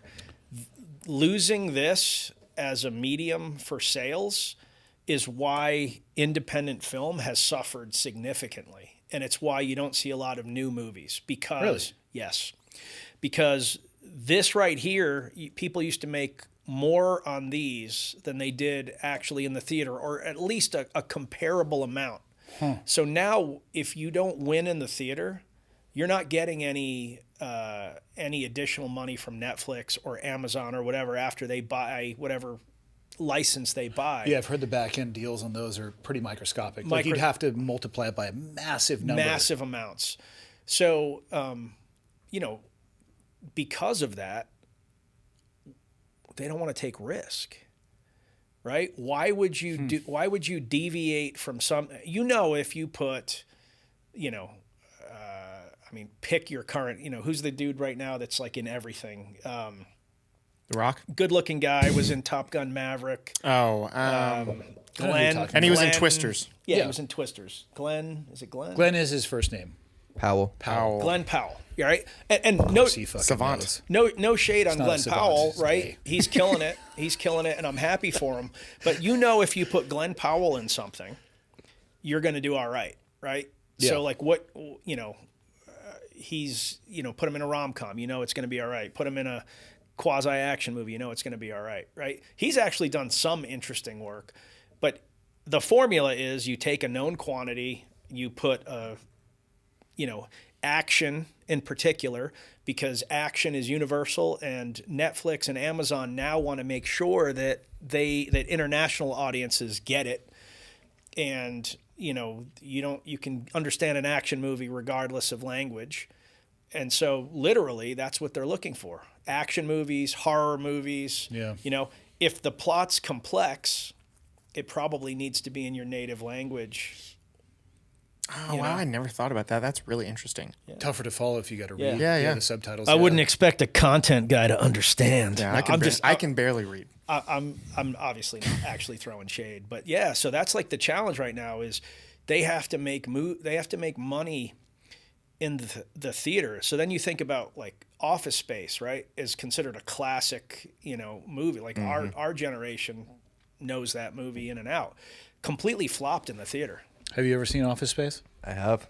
Is it love because I Office told you Space. to recently? No. God, every fucking movie reference I use with him, he's like, nope, never seen it. Completely flopped in the theater. Did it really? Completely flopped. And now it's like a cult classic. It was in the $5 bin in Walmart and Best Buy. I think Napoleon Dynamite did that too. I think it flopped like when it first came out. And people started buying it and they're like, oh shit, this is really good. And now it still makes millions of dollars a year now. Yeah. But Well, so then how do you solve that? Because technology is not going to go backwards. I can't imagine them coming out with a it's not. Blu-ray 2.0. so, I think that I think there's a few different ways that you can solve that. So one way to solve it is, at some point there's probably going to be some negotiation where people get paid based on views. That's reason. literally what happened with social media. Like That's what happened when yes. you were doing stuff in the early days, you weren't getting paid, and were now not. we all get paid based on views usually or length watched. I'm really glad I was part of that not getting paid portion of the time. Thanks for thanks for Thanks for crawling so you could run. First guy through the wall, takes heavies. So I think that's one angle. The other angle is if you look at what the Angel Studios has done, with first with Chosen, but now with all their stuff, they launch on their own platform, and they typically have the content. They typically have their content for free, and then you provide money if you enjoyed it. But they also have Like a tip? Yes. That's not a And good model. they've made a fortune. What? They've Really? made- they have made I a can kind fortune. of see that. I can see that. And but Almost also, because people would appreciate that it's free, yes, that they would want to reward you. I mean, I'm having a hard time connecting it in my head, but I can see why people would do that. Right, yeah. And I bet you so probably not everybody's giving something, but those that do give, it's probably like bigger than you think it would be. And Some probably more than the cost of it would be to buy or rent it. Right. Yep. Yeah. So maybe 1 in 5 people are giving something, but it's $20 on average or something like and that. then they have a new movie, and then a show coming out called Homestead that is, I think Jeff Kirkham. That name rings a bell. Jeff was one of the original investors in Black Rifle Coffee. Okay. He and Evan served together. Okay. It's based on a book called Black Autumn, and then a series. But in Homestead, it's through Angel Studios.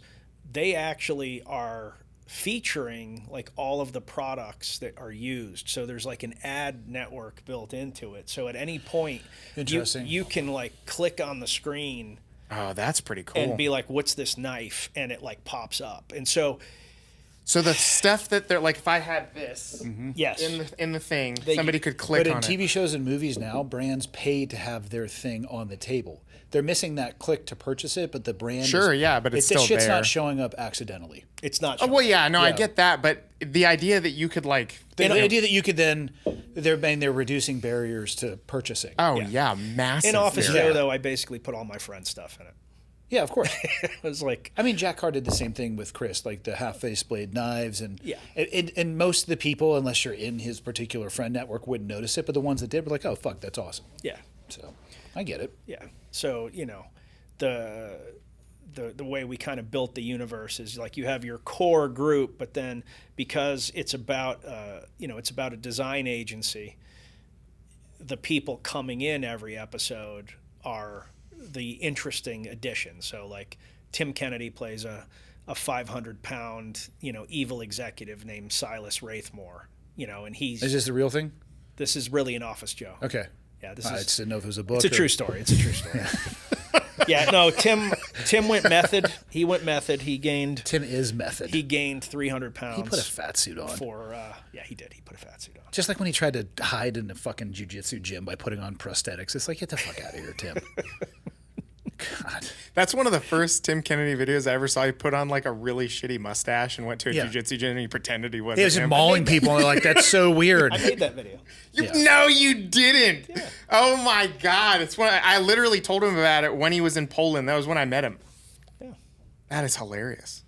Yeah, what would he last undercover? About 7 minutes? yeah, he can't. He can't. No, But, not in Austin or in Jack, Texas. Jack Mandeville, played a hedge fund guy.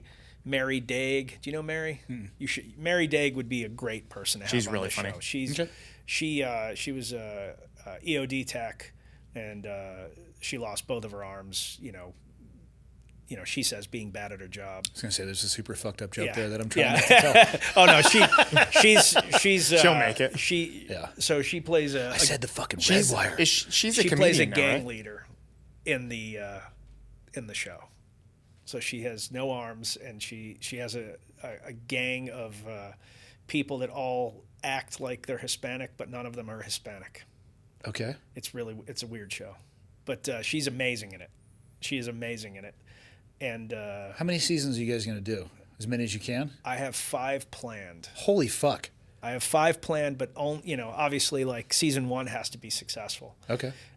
Right now, everybody that has watched it, and we've had it's been really good. We've had thousands of people have bought it, and the feedback is great. And actually, the interesting feedback is, people are like, man, like I was expecting like Range 15 all over again, and I'm actually pleasantly surprised. Like, it wasn't that. It was totally different. And none of us wanted to remake Range 15. Like, that we did that, and for the time it was right. But this is approachable. Like, you can't watch it with like a 10-year-old, but you can watch it with a teenager. It's like I would put it at like a light R, heavy PG-13. There's some violence, but not like funny violence. Yeah. There's probably more F-bombs than we needed, but that's just the way we went with it. But it's not like Range 15 where you can only bring your weird friends to Range 15 or they're going to be uncomfortable. Yeah, that's more like a stream that one at home with a limited audience. Yeah. It's a safer bet. Yeah. You're a weird friend. I love that. No, I mean, listen, like, in Range 15, there's a scene where, like, one of the heroes of the whole thing, the woman that literally figured out how to cure the zombies, doesn't know who the Medal of Honor recipients are, and she gets murked in cold blood, and nobody ever talks about it again. She spent an hour and 15 of a 90-minute movie helping the team, and then just gets murdered for no reason. It's so dark. It's one of my favorite parts of the whole movie, but like people are like, "What the fuck is wrong with you?" Like, The hardest thing to believe in that movie was actually Brian Callen as a soldier. He is, goddamn, that guy is fucking hilarious. he's hilarious. Yeah. He's hilarious. I remember I did Fighter and the Kid many years ago, and it must have been for Range 15. And we spent the entire episode talking about chimpanzees fighting. Yeah. And how they rip off your testicles and jaw. He was asking me why we don't clear rooms with hornets.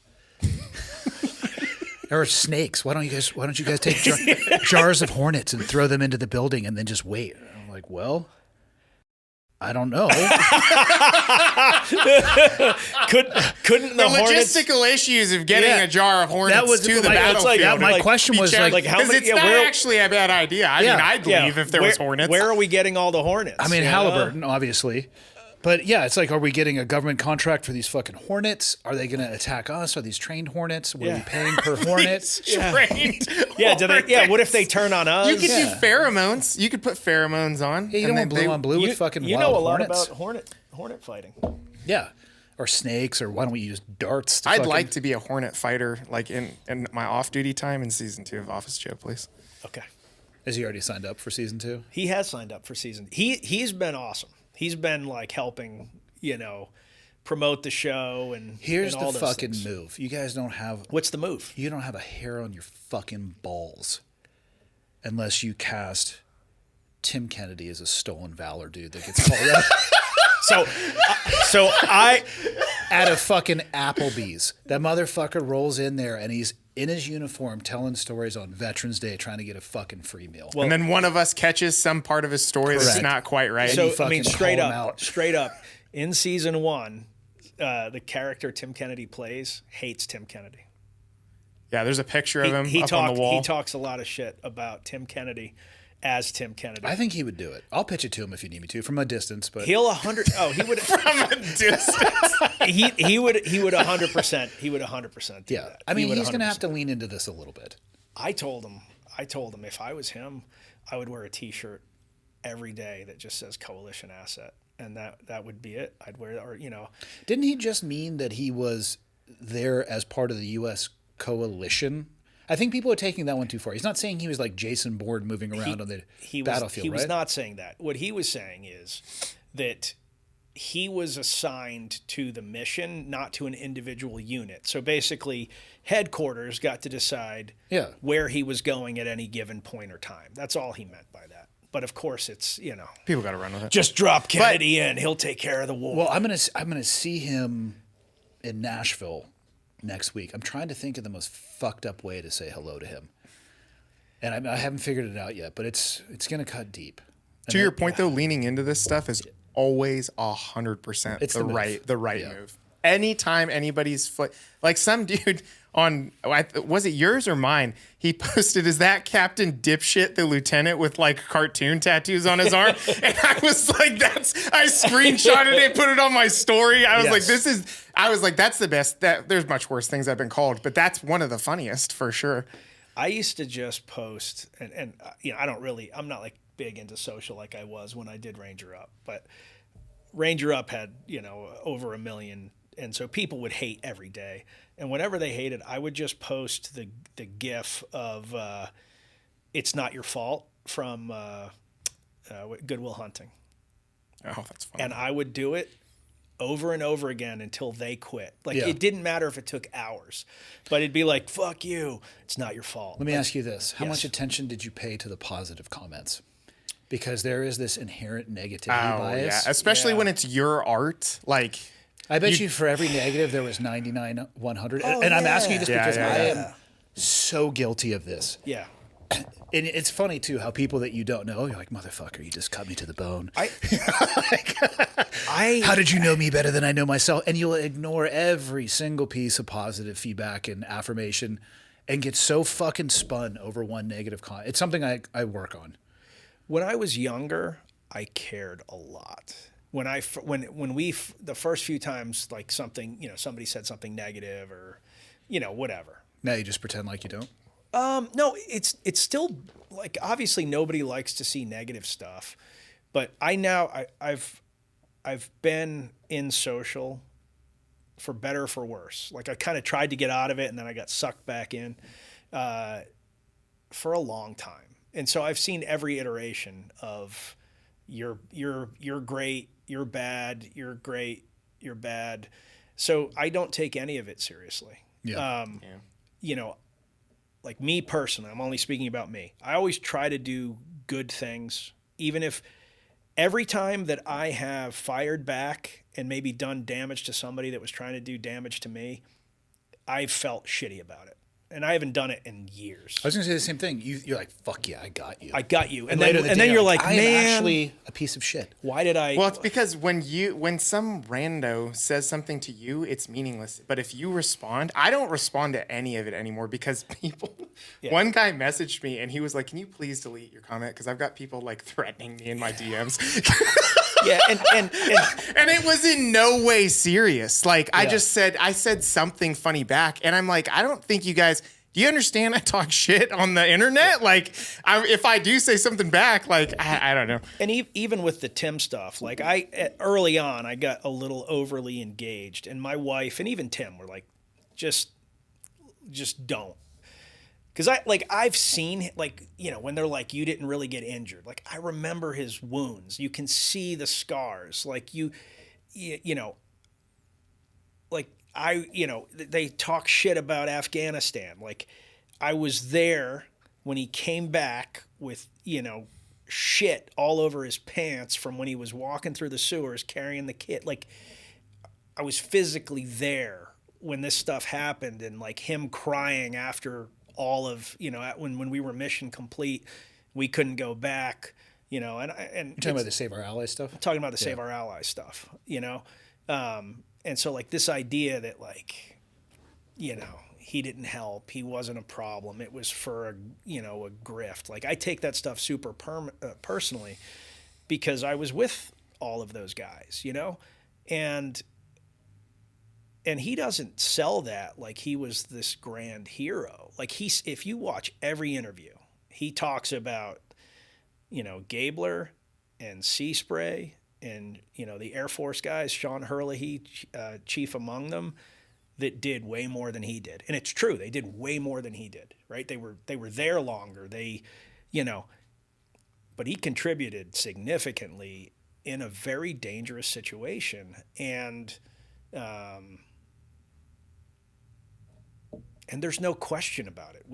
We flew 12,000 people out of Afghanistan between the 8,397, I think, I could be slightly off on that number, that we brought to UAE, or the 3,000, give or take, that we brought to Qatar on 2 UAE planes that, we had because of our friend Joe Robert, who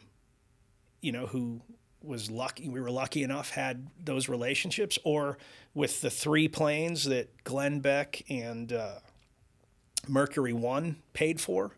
So we had 5 airframes, right? 12,000 people.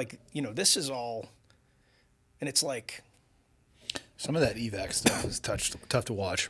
Yeah, it's people clinging to the outside of airplanes. Like, fuck, man. Yeah, and so it's not like Tim is sitting there going, I personally saved 12,000 people. It's, we had 12 random veterans, and some of them had fantastic connections. And then we had Sarah Verardo that was opening doors left and right. Sarah. She is a fucking powerhouse. She's a powerhouse. Are we allowed to say her name? Does she know? Oh, no, I'm dead serious. I don't know if she likes she doesn't like attention, but I'm going to give her attention. Okay. Anyway. As long as it's not something we got to go back. Sarah Verardo is, when all our clearances were coming from various folks in the State Department or the Joint Chiefs of Staff. It's not like if we were just 12 assholes that were doing whatever we wanted, we'd all be in prison right now. That's not how things work. And so Tim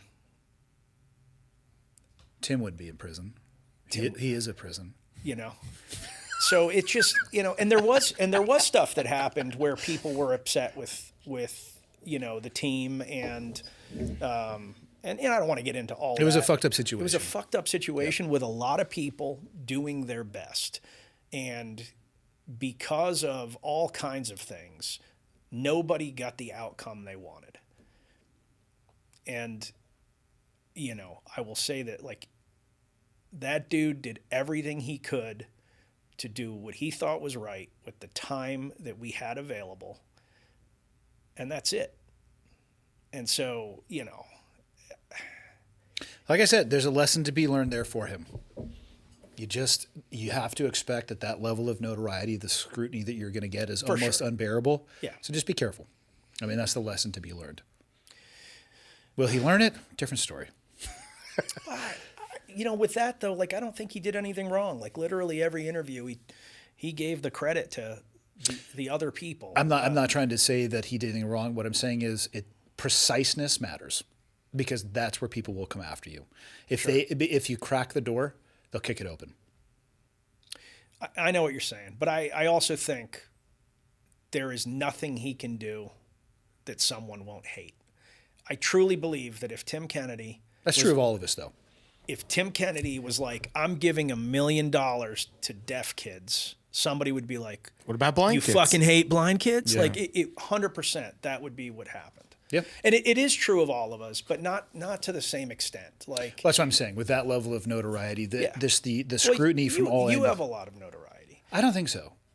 I'm resoundingly an idiot, which I think I people didn't know. can I wasn't pick up arguing. I mean, notoriety and being an idiot are separate things. Well, I think I'm known for being an idiot. So therefore, what I try to do is set the bar low and then trip over it. I don't. That's a solid game. I do the best I can. I've been an underachiever my entire life, and I have no desire to change that. You have different delivery. Your delivery is understated. His delivery is amped up because that's your personality. You have an understated, biting, sarcastic personality. I don't find myself to be sarcastic.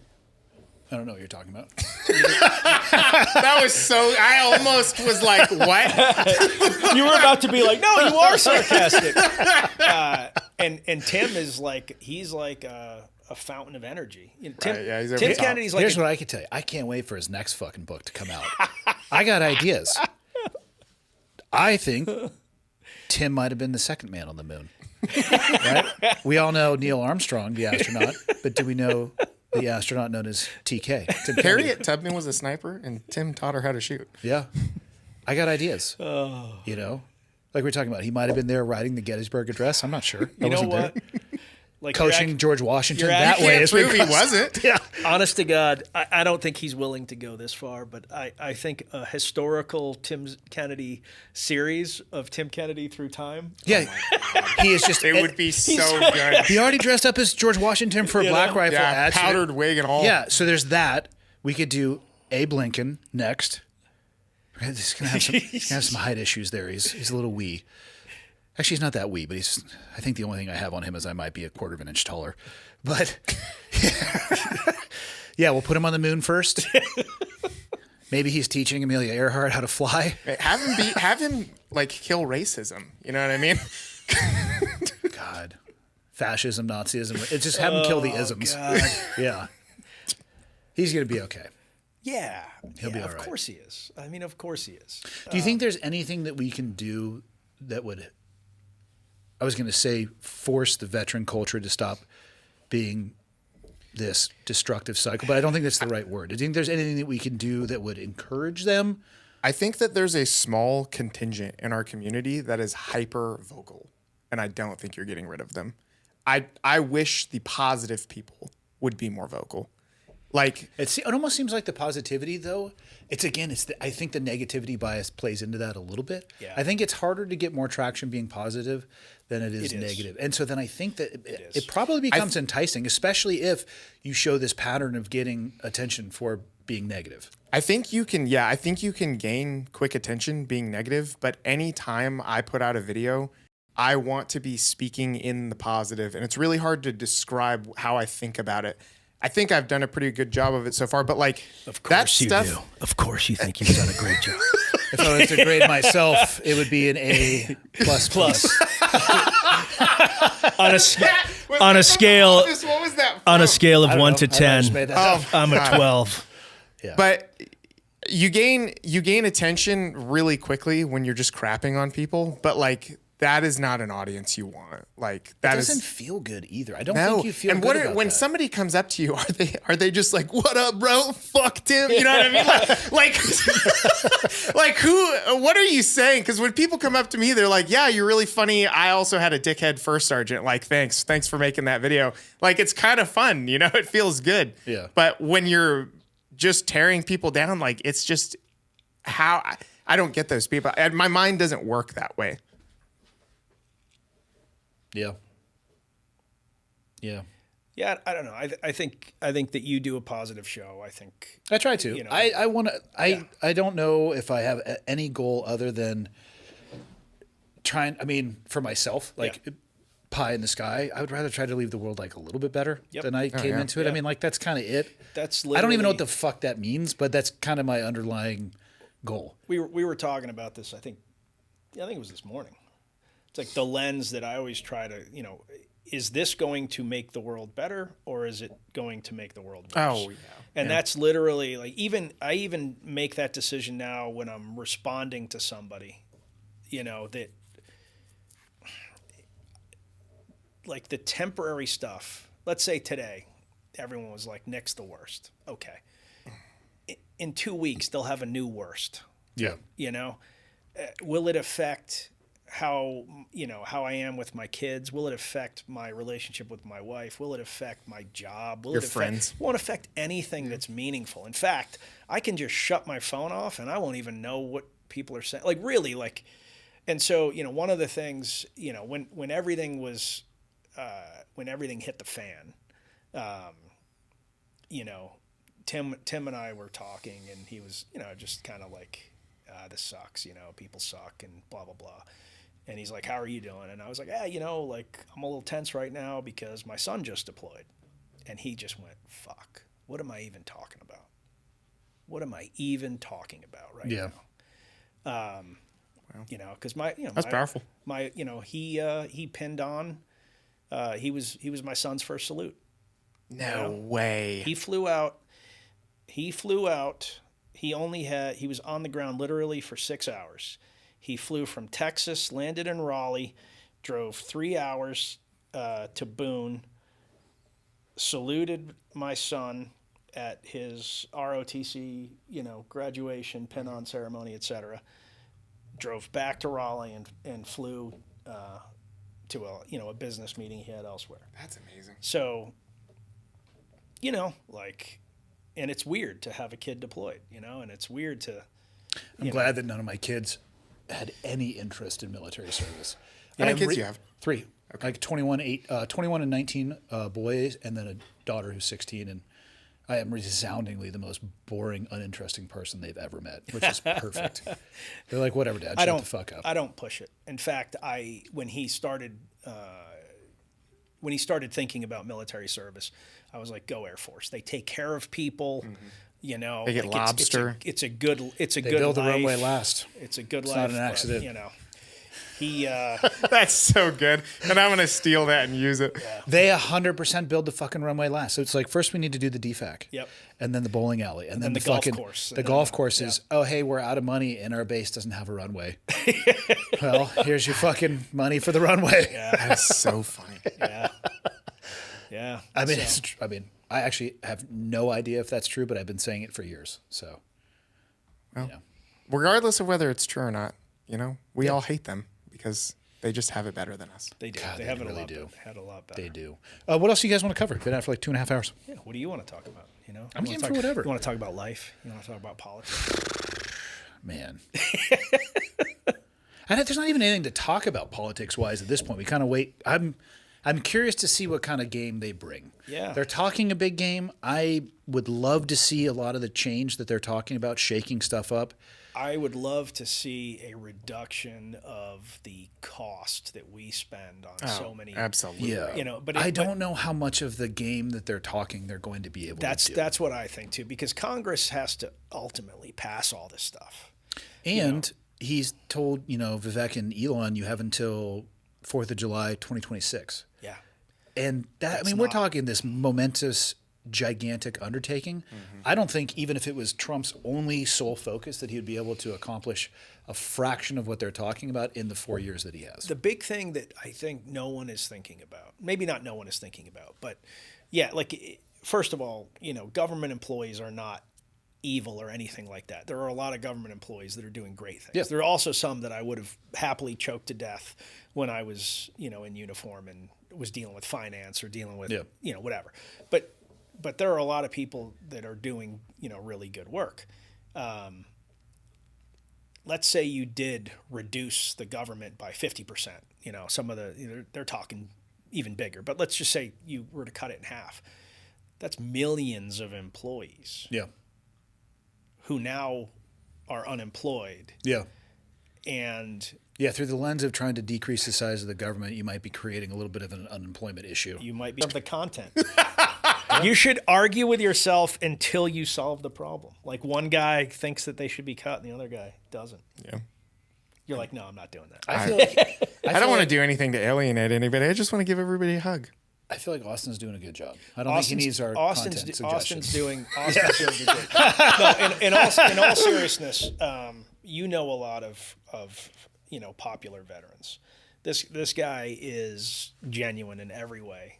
Like he has helped everybody that has asked him for help, and I've been in this world a long time, and I know just about everybody. And some people kind of get high on the horse and start really believing the hype about themselves, and like he's not like that. He spends a lot of time with people and tries to do the right thing. So it's been fun working with him. He crushed it in Office Joe. I appreciate it. Streaming now. Yeah. Streaming now. The fun Office Joe was the most fun, rewarding thing I've done up to this point. And it also, I don't know, I felt like it was like I've had moments where I felt like kind of like, wow, this is a big deal. And that was the biggest for me. Because like now I can go on Prime and click on a show that I was in, right? And it's because of Nick. And how many people can say that? Like, it was one of the most profound moments of my life, like seeing it on Prime. That's cool, man. We got to get you in season 2. I am not an actor. I feel like I wasn't either. I feel like you can definitely act. I mean, I haven't tried. So You could make him a coffee shop like barista. Sometimes Very disgruntled. Sometimes I do serve coffee at the shop. I know how to do drip coffee and a latte. So regardless of what That's you it? order, there's one of the two things you're getting. Like, I'll take a mocha, blah, blah, blah. I'm like, here's your fucking latte. Sorry. I can run the cash register. There's got to be a funny roll. I don't want a funny roll. You guys don't want me involved in that shit. I feel like we have to force it now. I know. You know? We could make you a pastor. Why? I'm like, this actually, I can actually see it. I can actually see that. Just a really disgruntled, negative Like, which pastor. way are we going? Like Catholic priest, or are we going like? Maybe a pastor like, though, but that just tells people to fucking give up. That's what I'm saying. the depressed. They come to me with their problems. I'm like, listen, it's not gonna get better. Listen, all right, just listen. fucking Look at how it ended for yeah, Jesus. shit can it now. Like, You just know? give up. Start a drug addiction. How do we solve these problems in our marriage? Did you have a prenup? Oh, you already, the boat has sailed. Yeah, explore the terrain outside of your marriage. I don't know. I mean, have you ever heard the saying, the grass is greener? I'm not giving marital advice, people. I'm fucking joking. I don't believe in that. Yeah. No, I'm not. I don't think I would be a good thespian. I appreciate the offer, though. All right. Yeah. All right. I'll have you guys back on for season 2. How's that? Yeah, I'll help promote season 2. Where can people find you guys, social media wise, other than Mandatory Fun Day? Yeah. Obviously. I mean, everybody knows who doesn't him. know that? I'm Nick Palmisciano. I'm Nick Palmisciano on everything except for Twitter or X, where I'm still Ranger_up. But Nick Palmisciano. They let you keep that one? Yeah, because they don't want to run it. All right, fair you know, enough. So, and that was like No kidding. Well, that was my personal. Oh. Yeah, it was a personal one. It wasn't the brand.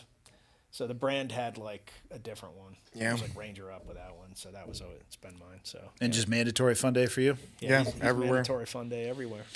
Even on Snapchat, which is Yeah. for the devil. Do you TikTok? Yes. Yeah, he's big on You're TikTok. on TikTok? He's huge on God, TikTok. you're a piece of shit. Yeah. I'm on TikTok, but I've posted I nothing. am, depending on where I am for the military, I'm the most significant strategic threat to the military. You are. You could take the military down. Do you repost the same content across all? I'm on Instagram. Yes, yeah, I okay. post the same stuff everywhere. Okay. God damn. Dude, I can't. The amount of time I used to put into content versus the way he can do it, and like, I mean, and I'm not throwing shade. I'm saying this in a positive way. He'll sit there for like 15 minutes and make like 4 videos and just post them all at once. And I'm like, you don't try to time them or anything. And he's like, well, you know, I used to time them, but I just found it's pretty much the same no matter what. And just post them all. And like, Well, that's what you learn after 4,000 I plus walked videos. outside of the hotel and made this video, and I did it in one take. We're at 3 hours, and it's got 44,000 views, so I'm super happy with that one. But yeah, like, I just run with it, and I've always found trying to script it or anything like that, it just never is as good. For me, and it's funny, you're talking about the process, you enjoy the writing. Yep. I enjoy idea generation and then filming, and then literally no other portion of the process. Like, I don't want to edit. I do edit, and Yeah. but that's what I enjoy, and that's the strength, and that's what I lean into. That's why I do volume. It's really low quality, really high volume. I think it's high quality. Well, I mean, like as it. far as like, I don't usually use like good cameras and stuff. It's all on my phone. What are you and fucking stuff talking like about? that. Your phone at this point is a good camera. I guess that's true. I mean, you got It a really cinema is. camera in your goddamn pocket It at this really point. is. Yeah. they're pretty amazing now. Yeah. They really are. Amazon, Prime, Apple, anywhere else? You can get it on Google Play, YouTube. Okay. Yeah. Or you can order Blu-ray. it on Blu-ray at officejoeshow.com. I can't get behind that. Hey, it's I can get behind the it's streaming still service. it's still 10% of the market because it's higher quality than all the streaming services. Is it really? Yeah. Oh, way higher quality. Oh, I didn't know that. Yeah. That does actually. That makes sense. Yeah. Yeah, whenever they get their AARP subscription, they can pop this in. Yeah. Words hurt. Yeah. Words hurt. You could call somebody on your rotary dial phone while watching it. All right, gentlemen. Until next time.